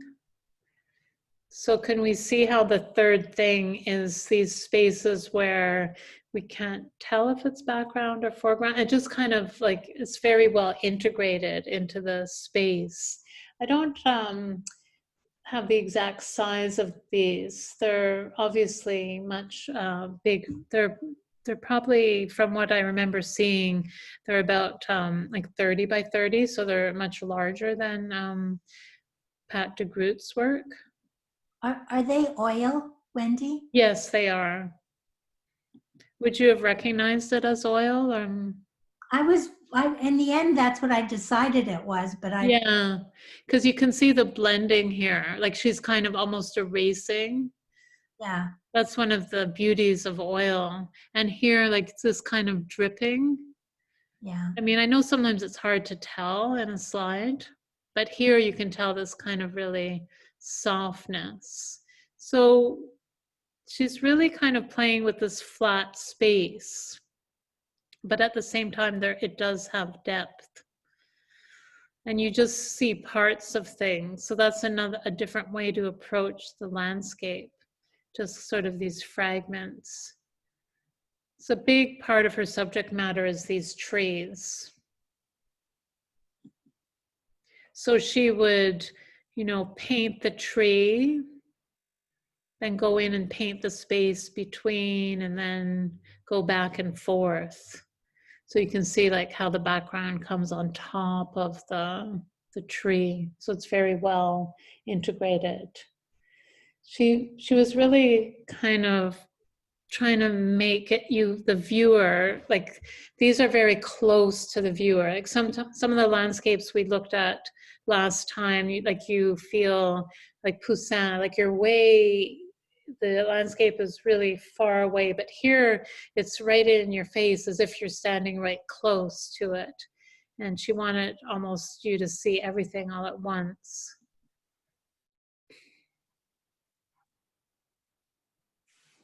See, some people might think that painting trees it's overdone, but it's never overdone. There's always a new way to think about it. And so let's say you chose this artist. You could choose a tree, like just choose a section of a tree and really kind of play. One of the unique features about her work is this really playing back and forth with the foreground and background. So obviously you would choose your own tree, but just to kind of really think about the idea of landscape doesn't have to be a big vista. It could just take a section of something. I mean, we didn't really talk about defining what a landscape is, but as we look at some of these images, you'll get ideas of, it could be many different things. So I just wanted to include the Mondrian tree. Have some people seen this work before, Mondrian's? Yeah. I know Ira has, and they're amazing.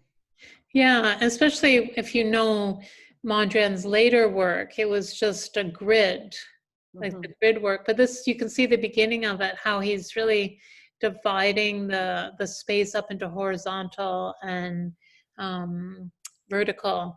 Now, the author, Barry Schwabsky, doesn't mention Mondrian, but for me, I feel the way Mondrian starts pulling the background forward, and they become on the same plane, like this background even seems in front. So I find a real strong connection. So, but I recommend, if you're not familiar with these works, to look at them in more detail online, because you can see how the tree starts disintegrating and just becoming vertical and horizontal lines. Wendy, do you think that she also paints a little like Cézanne, that one before this, where see how she's got those like patches of light green with the patches of the dark green, and the way she draws over the drawn line? Right. Oh, absolutely, Trish. That's really, thanks for bringing that up, because Cézanne is actually one of her main influences. Oh. And so that's really good that you observe that. All these sort of patches, like looking at nature in terms of like just these patches, like rectangles of color. Like her two main influences were actually Cézanne and then this other artist named Lois Covent. He's not that well known. He does very kind of drawings. And I have put that information on the blog. So I don't know if people know Lovis Corinth. So his last name is spelled Corrith. Anyways, but Cézanne was definitely a big influence. And Cézanne really talked about that idea, like with the background, where the background and foreground merge and they're the same colors. And then she's done these really curious paintings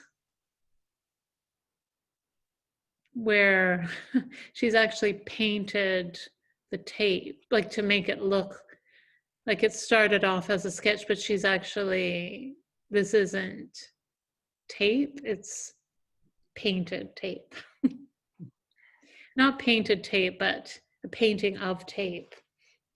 So it's something she probably saw in her studio, like she taped up a sketch and then she thought, well, that's an interesting, you could see how this work is like all about framing. And this work is later work, and it becomes more conceptual in that each one of these frames the landscape. And she enjoyed how this was a frame. So then she got the whole thing. She made a painting of the sketch and then framed it. So it's, you know, framing, like just talking about the different ways we, our vision of landscape is mediated.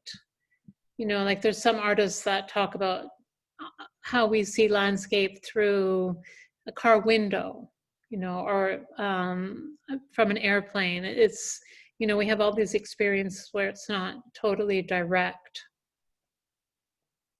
And then she's done a lot of work. I haven't included all her more conceptual work where she uses a ruler.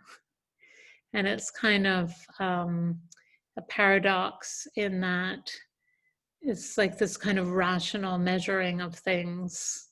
So these are just some ideas. Like if you find this interesting, you might like do a small landscape and then reframe it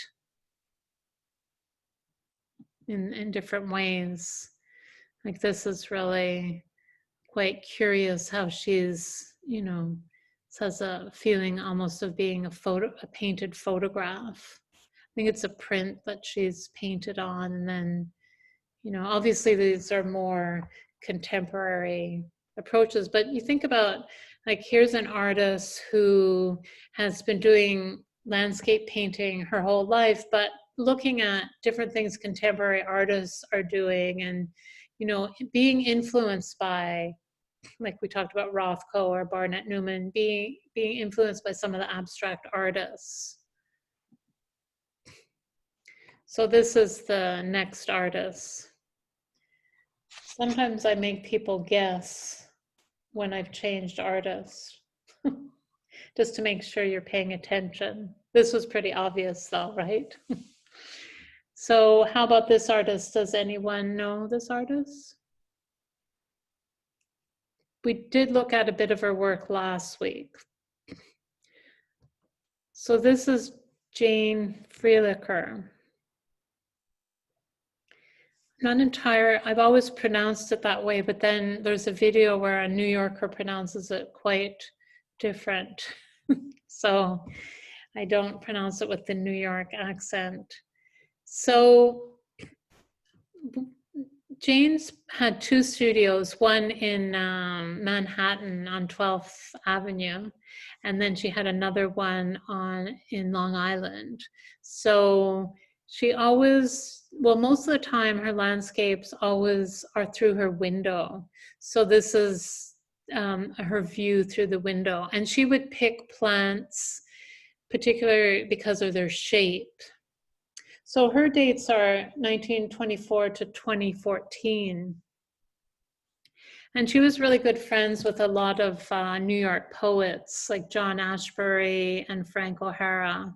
And John Ashbery, very well-known American poet who actually just died last year, he's written a lot of poems about her work, and she's made paintings about his poems. And I have a longer documentary for those of you who are interested. It's showing a film about this artist and this poet, and different university professors are talking about it. But anyways, there's just these, she sets up these kind of casual still lives, but it's very, like as I said, she would choose these red flowers and these shapes to work with this background. And the author of the book is always kind of referring to the fact that these artists are doing landscape when people are doing other things. So she's doing these in the 60s. And he talks about her because she doesn't have to follow the high pressure trends. It gave her an opportunity to try out things on her own and just do her own thing. So, I mean, all the artists we're looking at today were working through the abstract expressionist movement, the pop art movement, conceptual art movement, and they just kept doing their own thing. So I think the author of the book is really happy to have a chance to bring them to light. Because we tend to think, like, for example, when you study art history, like mid-century art history, you tend to think, okay, well, everyone now is doing pop art and everyone now is doing conceptual art, but there's these artists that are continuing doing their own vision. So, and so her work talks a lot about this idea of like inside and outside, and you know, the inner life, the outer life. So she kind of uses this indoor outdoor thing as a metaphor, and also even about death and life. So just really contrast, starting off with a simple idea of the view from the window, but then taking it to mean bigger things. So this is a view from her Manhattan window. Now in the book Landscape Now, they do have, there's a lot of artists who do like urban landscapes. And I know, you know, a couple of times students were perturbed that it wasn't just the natural world. But when people talk about landscape, it is really a kind of a human-made construction. So they do include cities because it is part, like it's part of the land anyways. So she would kind of go back and forth between these two worlds. And there's this idea like of the fragility of these plants. They're so delicate against these really strong architectural shapes. And I like how like this, the part of the plant starts feeling like maybe it's even part of the sky.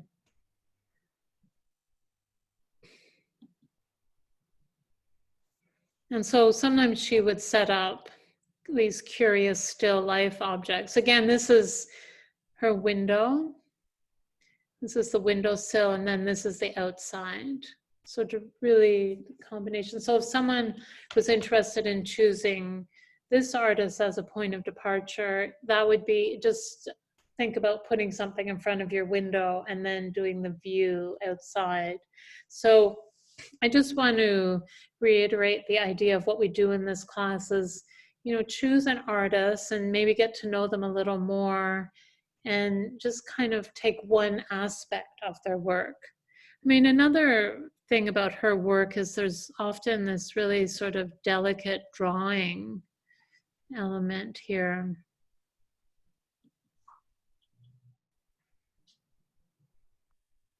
Yeah, and there's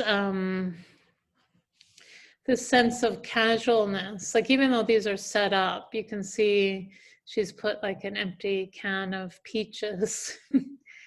But for her, this is she wants it to look casual, but it's also a design choice. Like she's probably thinking, well, these little flowers here are balanced by this little bit of orange.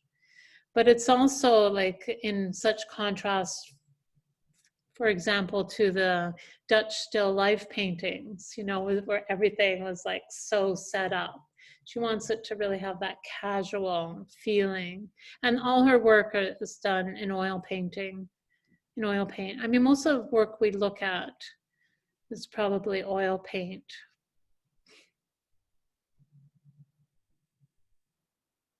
So this one's much more simple, where she's actually just painting the view. So I wanted to include a few of that, but this, I mean, we looked at in the previous artists, this idea of framing the landscape, but it really kind of, I mean, Bonnard and Matisse did this a lot, where they, you know, would use the window frame to create a frame within a frame. Beautiful colors. You can see a little bit of yellow in the sky. Wow. Nice, eh? And she's using oil paint, almost has a bit of a watercolor feel here, using it really quite loose. There's something charming about them. I like how the flowers kind of become part of the curtain. So again, you could see she picked like these flowers so to match the landscape. I just think it's interesting for you to know that the flowers are so chosen, like they're chosen very carefully, but then they look quite casual.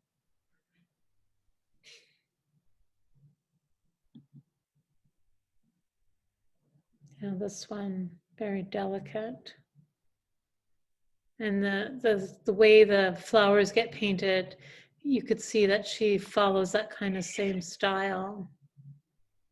Amazing work. Yeah, it's beautiful, isn't it? And look at this sort of casual. It's very contemplative as well, because you feel like you're looking through the window with her. This is Bonnard. I always like to include a historical artist, but I mean, I feel when I look at Jane Freilicher's work, it's not only her palette, but just the kind of style of painting, this sort of casual. I know Matisse did this as well, but just this really sort of painting the everyday things.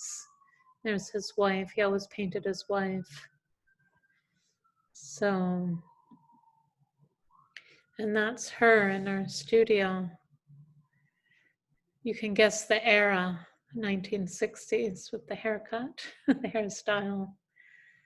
So,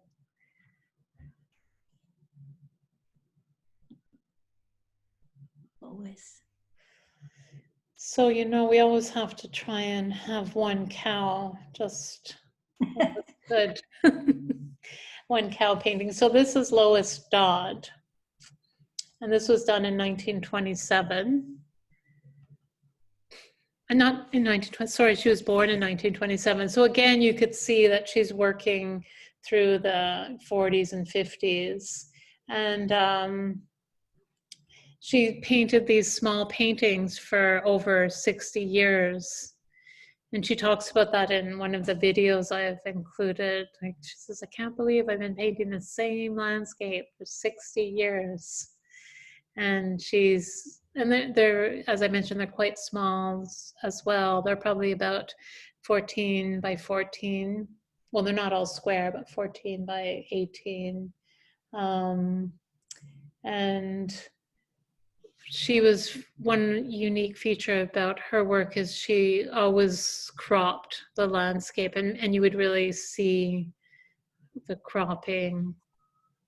And like the first artist we looked at, there's this idea of isolation. Like the idea of cropping is that it also makes you feel like you're closer to the subject matter. Like when we looked at Sylvia Mangold's work, we felt we were right there. But with Lois Dodd's work, it's a little rougher. It's not, they have that really quality of sketches, and she does a lot of her work outside, and she doesn't draw first. She doesn't do any drawing or preliminary sketches. What she likes to do, it's oil paint, and she'll take really thin oil paint and do a quick sketch on the canvas. And so it had, like, she wants to keep that feeling that a sketch might have. So to keep it, you know, keep it looking really alive. Wendy. Yeah. It's Michelle. I was just wondering what you mean by cropping. Like I understand in a photo that you would choose a spot that's the nicest spot, but would somebody do a whole painting and then just choose one section of it, or what do you mean by cropping? No, that's a good question. No, so I guess we're so used to cropping in photography, right? But she's not using photographs. She actually uses a really old style of cropping where she holds her fingers up like this. Okay. That old school way, and then like doing the 2 L's actually, and then looking at the landscape, which okay, I get that. Yeah, and people don't usually do, yeah, you wonder like, why do I even mention it? But people don't usually do that when they're doing plein air painting, you know, because you're out there and you don't have, so that's what it is. So the idea of the cropping is that, I mean, it does reference photograph, but can you see how it brings you closer? Whereas, like, you're looking at a small scene, whereas when we looked at, I mean, I'm going back to Poussin with the big, expansive landscapes, right? Whereas this is very close, like you're right there. And look at the really sort of rough brush marks. It takes a lot of confidence to do that. And another thing, I don't know, the author mentions that she often likes to have really high horizon lines. I thought this one's quite interesting, sort of a veil. I mean, I've often liked to lie under a tree and you know, look at the sky through the pattern of the leaves. I mean, this isn't from that perspective, but I like that idea of the, you know, it becomes almost abstract, you know, like the all over pattern of, you know, maybe Jackson Pollock. Or, I mean, there's other examples, Larry Poons. So I'd like you to think about the fact that, you know, these artists, even though they're working in their landscape genre, they're being influenced by things they see in contemporary art.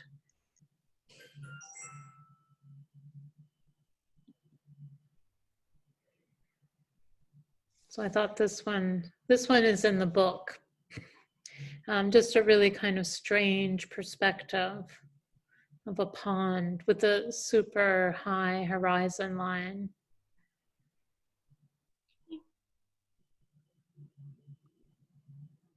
And just like they have this feeling that they're done very roughly, right? But you can tell it's someone who's been painting a long time, and like every part of the painting is considered. Like here, these really, we feel this is really far in the distance, just because these really thin lines. And then I just put in Arthur Dove because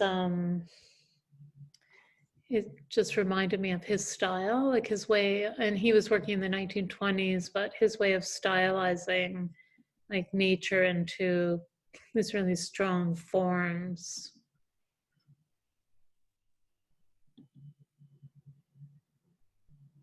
What's his last name, Wendy? This is a woman, Lois. Oh, this one, sorry. This is Arthur Dove. D-O-V-E? Yeah. Thanks. We looked at a couple of his last week. Yeah. And then, yeah, and this is Lois Dodd. We're looking at all women. It's nice for a change. Except for the occasional art history. So this is, really playing around with the grid. And you think about like the geometric abstraction as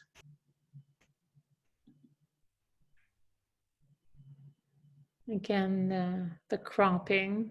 I think often she would work on gessoed board, and this one you could really kind of see the texture of the board.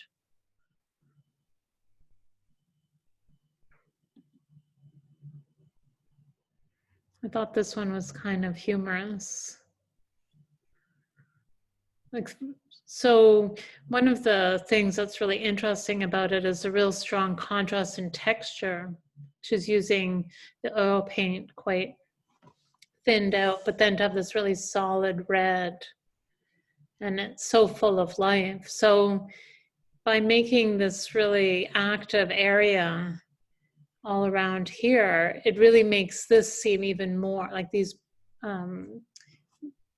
pieces of fabric or clothing blowing in the wind.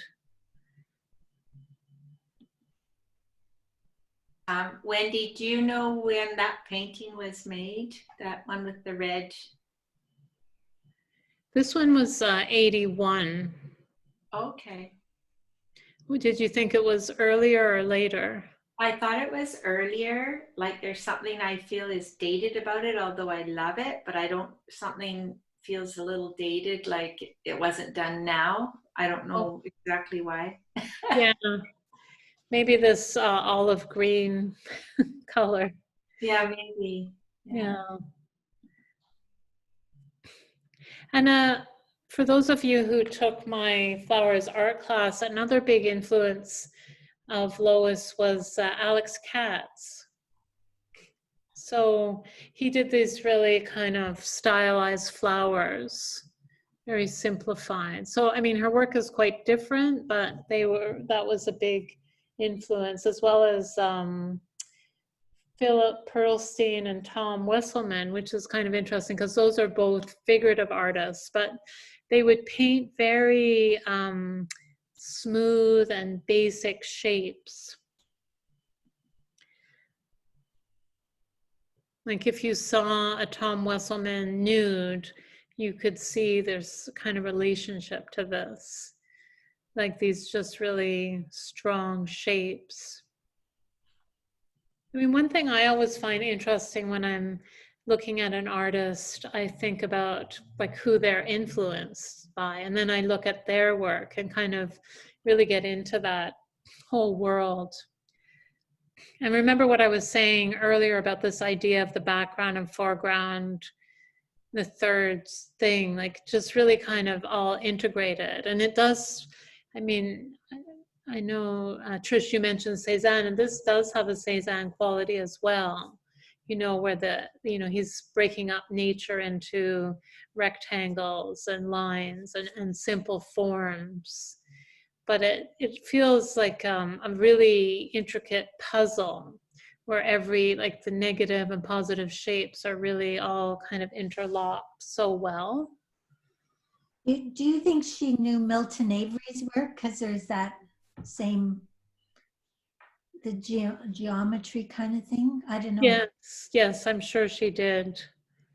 Mm-hmm. Yeah, absolutely. I mean, she was born in 1927, so she would have been the next generation from him, but I'm sure she knew of his work.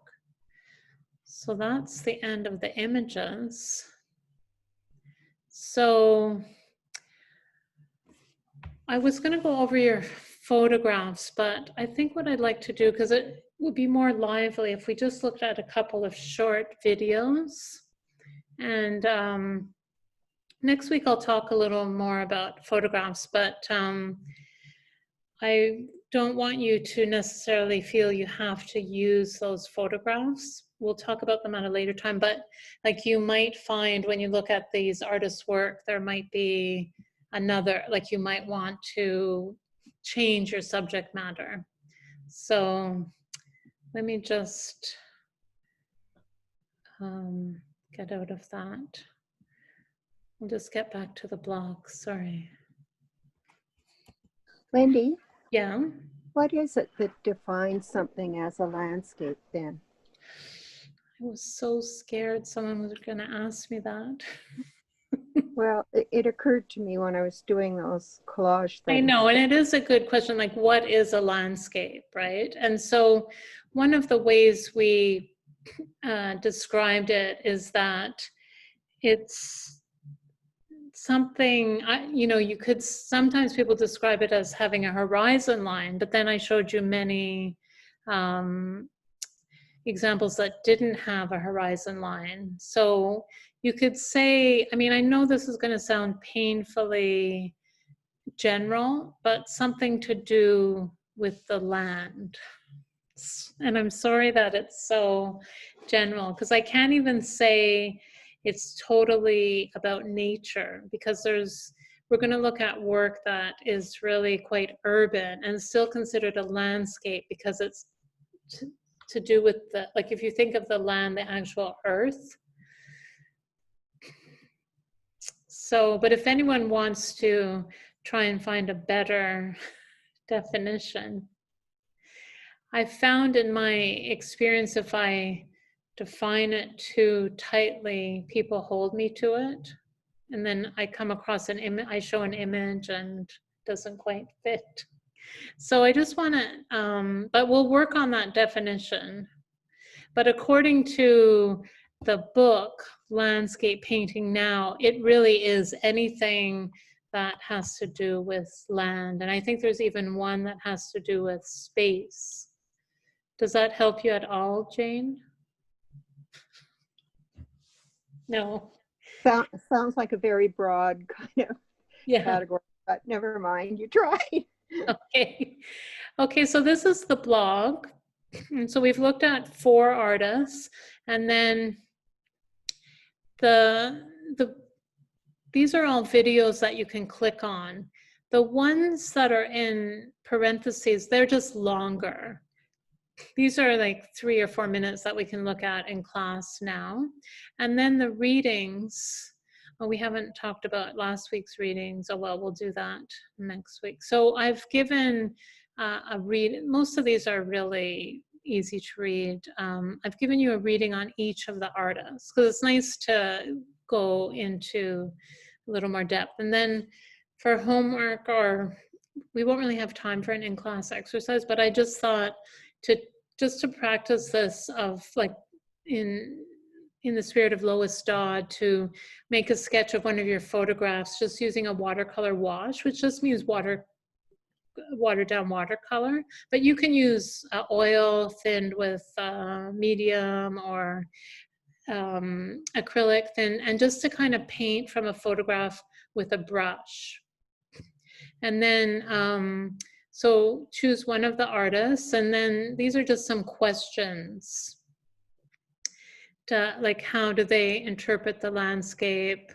What is the elements that make their work different from other landscape? How do they start a painting? How do they use paint? What is so you're just trying to think of, like, when I was showing them to you, I gave you some examples. So for example, Lois Dodd, her work, she uses really fast brush marks and no drawing, so that you might try that. So each one of them has a unique characteristic, or there might be a particular painting that you think, I really like how, like that painting with the leaves all over it of Lois Dodd, or, you know, the trees that Sylvia did. But just let's look at in our remaining time, because I find sometimes hearing the artist talk is really nice experience, as opposed to only hearing me talk. This is just a short Facebook video.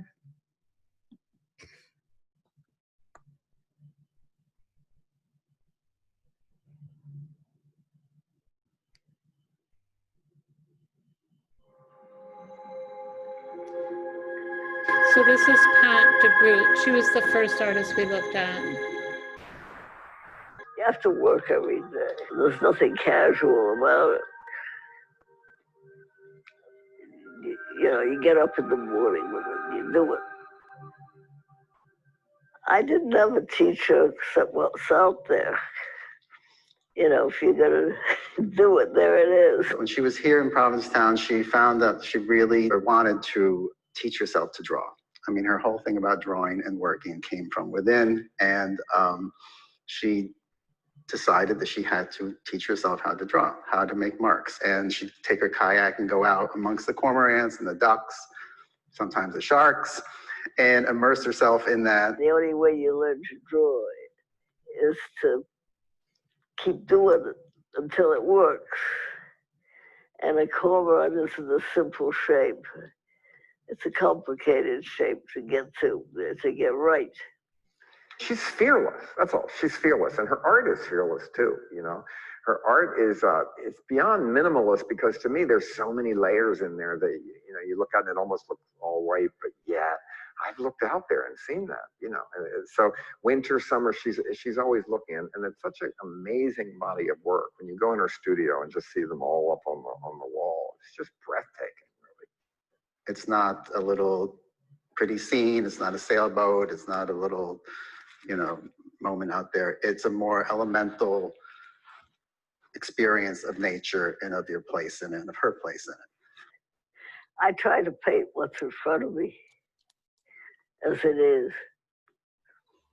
And I don't make anything up particularly. Well, Pat DeGroot is, you know, bohemian royalty in my opinion. She's the real thing. Well, not a lot left of it in Provincetown completely, and she doesn't really change for anybody. She's always been like that, though. She is singular. She is the real thing. She really probably, even though I know she likes people, she would rather be off in the woods somewhere with a big dog trekking around. She's my landlord.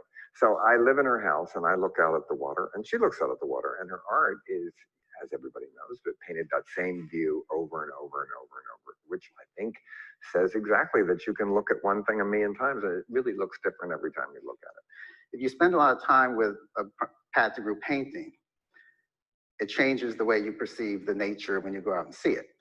The water is there. It has it's in motion all the time. It's got a certain look about it.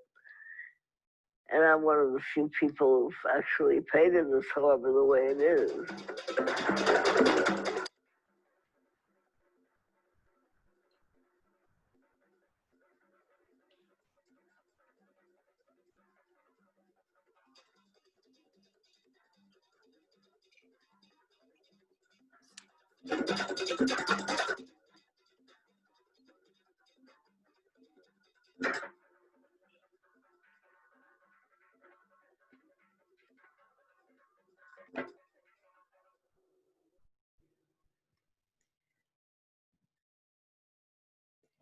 Okay. Well, for those of you who know me a little bit, I never understand music in artist videos. But anyways, I don't know how that helped. So that's a nice to see her, and like just the idea of working, doing the same, painting the same scene for her whole life, and how it's always different, and to realize that that's okay. You don't always have to do something new. And there's many, Cézanne is a good example of that, painting the same mountain. So this one, there is a video attached. I'll get, sorry, I'm looking up.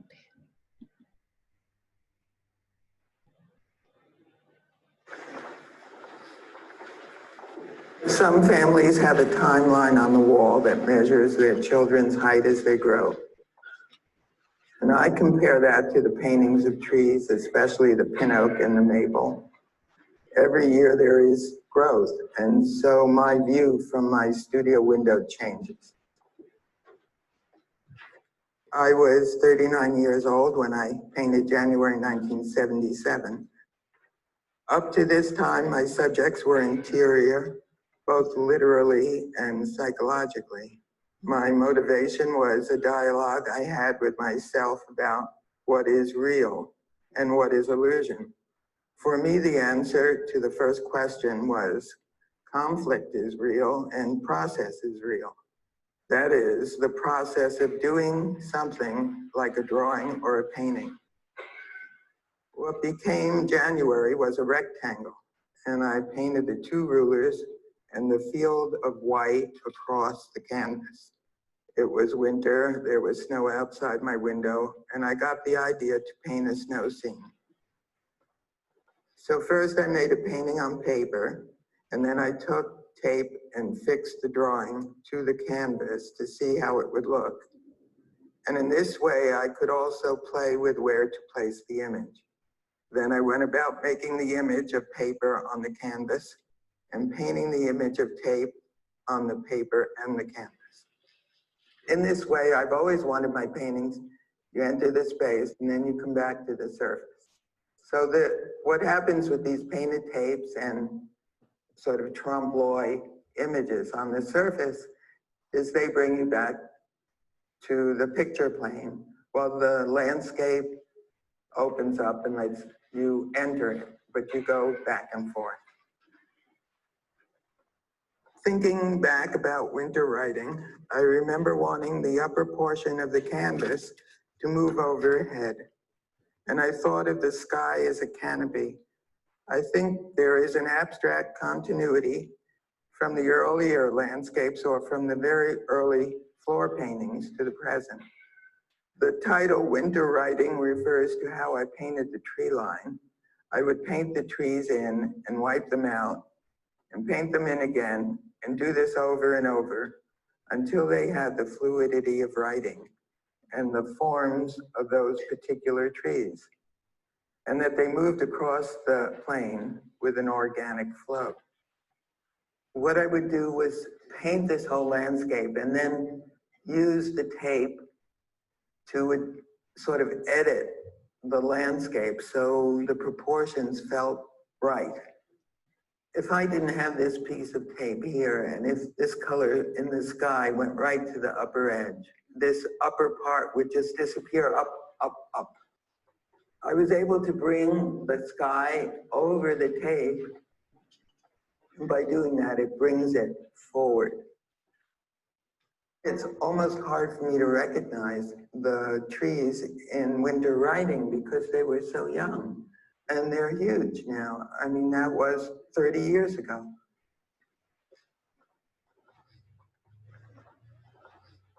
Behind me is the view out my window that I've done so many, many times.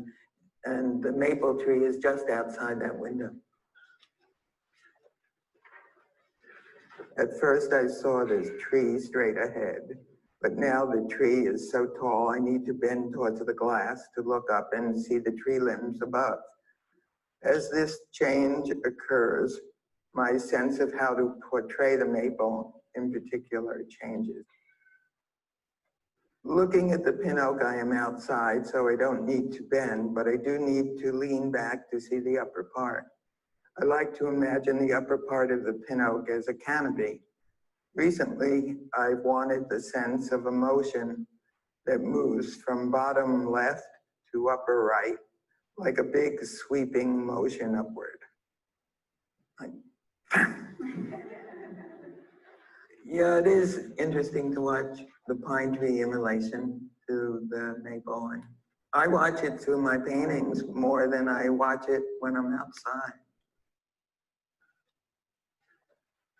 What makes me very sad is when some of those limbs fall off, get broken, and I miss those forms.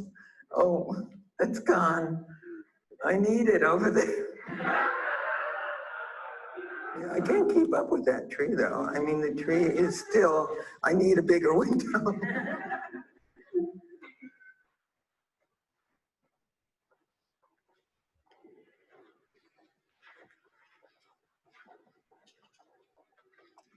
Okay, well, those were two similar but quite different artists in that you could see how the first artist was really focusing on painting the water and painting it as true to the water as it is. And Sylvia was also trying to be true to painting the trees, but she was taking, like also thinking about the flatness of the surface.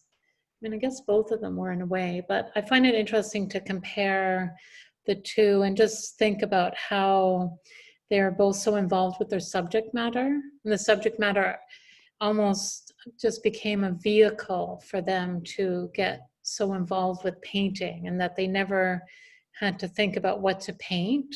Like one always knew to paint the water and the other painting the trees. And I appreciated hearing Sylvia talk more about this whole idea of the tape as well, because she really wants you to think about like the surface of the work. And whereas in the traditional landscape painting, the idea was to create an illusion of being in a space, where she's kind of taking away that illusion a bit with the tape paintings. So anyways, hopefully you can pick one artist. Does anyone know who they might pick? Have you decided, or? Wendy, so we do a watercolor of our photograph or another photograph in the style or with some aspect of one of the artists. Is that right? Well, no, the watercolor sketch is just a warm-up thing that's not really to do with the project so much, but just to loosen you up. Like if you're working from a photograph, just to kind of do a sketch where you're kind of getting to know the photograph. Does that make sense? Yeah, it does. I sort of put it on top of the homework in the blog so that, yeah, so it's just to try that out. Okay. I mean, if we had a longer class, we would have maybe done it in class, like take one of your photographs and just do a quick sketch.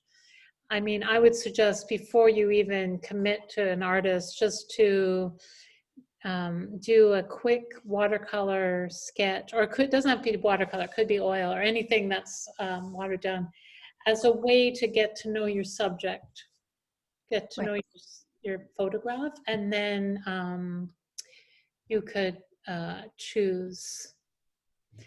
So, and then for homework, I also want you to yet another photograph. I know.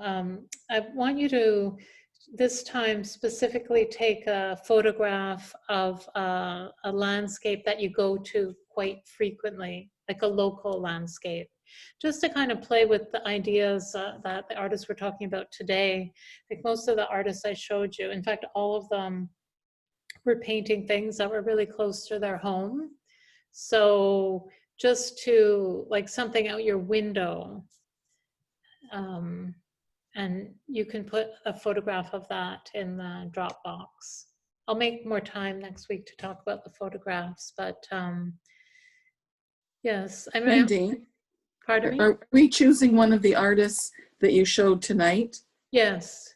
Okay, specifically. We have 4 artists, and Yeah, all right. If you're not sure, you can, I didn't go through all the videos, you can look at the videos and maybe do some reading. I mean, did anyone find, like Marilyn, were you saying you found one right away that you like, or? Okay. We can't hear you. Let's unmute.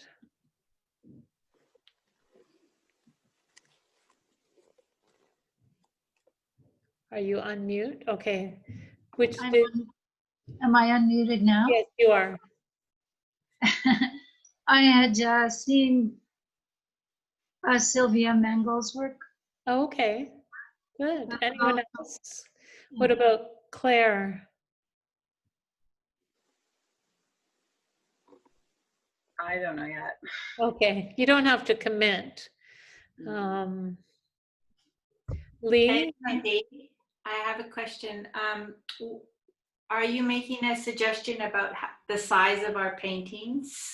No, you can decide on that, but obviously like a few of the artists we looked at tonight, well, 2 of them are small scale, so I don't want to, whatever works for you. Okay, what about Lee? Did you pick anyone? Well, I'm drawn to Pat's work, Pat de Groot, but I don't live near the water. So what really works probably for me is the Sylvia Mangold's work, because I'm constantly looking out my window and you know, doing something around here would be good. Okay, and you have lots of trees? Yeah. Oh, good. Yeah, Okay. I live in the Highlands, so there's forest out my window. Okay, well, I mean, they're all, you could take any of them, right? I remember you can just take one part. Let's say, for example, you were interested in de Groot. You can do like grass against sky. You know, it doesn't necessarily have to be water. Like sometimes when you look at, like think about like the Dallas Cliffs where when they let the grasses grow long against the sky, that's almost like water, you know, so it doesn't, but the unique thing about her work is this really extreme division of like sky and land. So just to kind of think about different ways you could interpret things. I always think it'd be kind of interesting, Jane Freilicher, to see what kind of flowers would suit the view outside your window. But yeah, there's a lot to choose from. Yeah, I like that idea of the window seal. Yeah, so I hope you have time. I know everyone's really busy, but do try and watch some of the videos I have on the blog and read the articles, because they'll give you a little more insight into the artists, and it's nice to do a little extra research. So any other questions? Everyone's good? So I guess the picture is up to us what photo we take. As long as I mean, you could use one of the ones you submitted. Okay, good. Okay. The idea with the ones you submitted is I wanted to, it's helpful for me to, as a way to get to know you, like what you would choose. So it would make the most sense to use one that you've submitted, but then you might like change it according to the artist you choose. So. I see what you mean. Okay. Yeah. Okay. Okay, what about Cattell? Did you pick one? Am I pronouncing your name okay? It is Cat L. Okay, sorry. I would love, it's okay, it's hard. Lois Dodd. I'd love to do Lois Dodd. I would like to get looser. Yeah, she's a good one for that. And even if you're working on a smaller surface, try using a big brush. That really helps. Yeah. Thank you. Okay, well, we'll see everyone next week. Have a good week. Thank you very much, Wendy. Bye now. You too. Bye-bye now. Okay. Bye. Bye-bye. Night, Wendy. See you next week. Okay. Wendy, are you doing the thing about the Dropbox, or? Yeah, does anyone want to stay for Dropbox? I would like to, if it's not keeping you past your bedtime. No, I'm a night owl, actually. Oh. Okay, so let me just get the Dropbox up, and then we'll screen share. That's the best way to do this. Okay. Now, is everyone using computer or iPad? Because I'm not an expert on the iPad for Dropbox, but let's just see how it goes.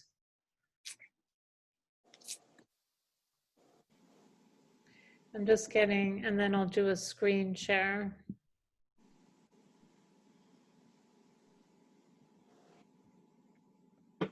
Okay, so the first step, has everyone, you can see there's a lot of, has everyone registered for Dropbox? You know you have to do that, correct? Yeah. Like you have to sign in, it's free, but you have to Yeah. get your own account. That might be obvious, but I thought it might be good to start with the obvious. Okay, so the link I gave you on the blog is going to get you to this page.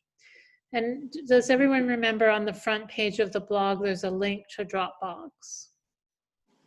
Yes. So if you click that, you get here. Mm-hmm. So then this is where, it is confusing, but this is where you upload. You don't click on your file.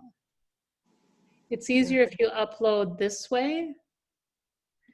So for example,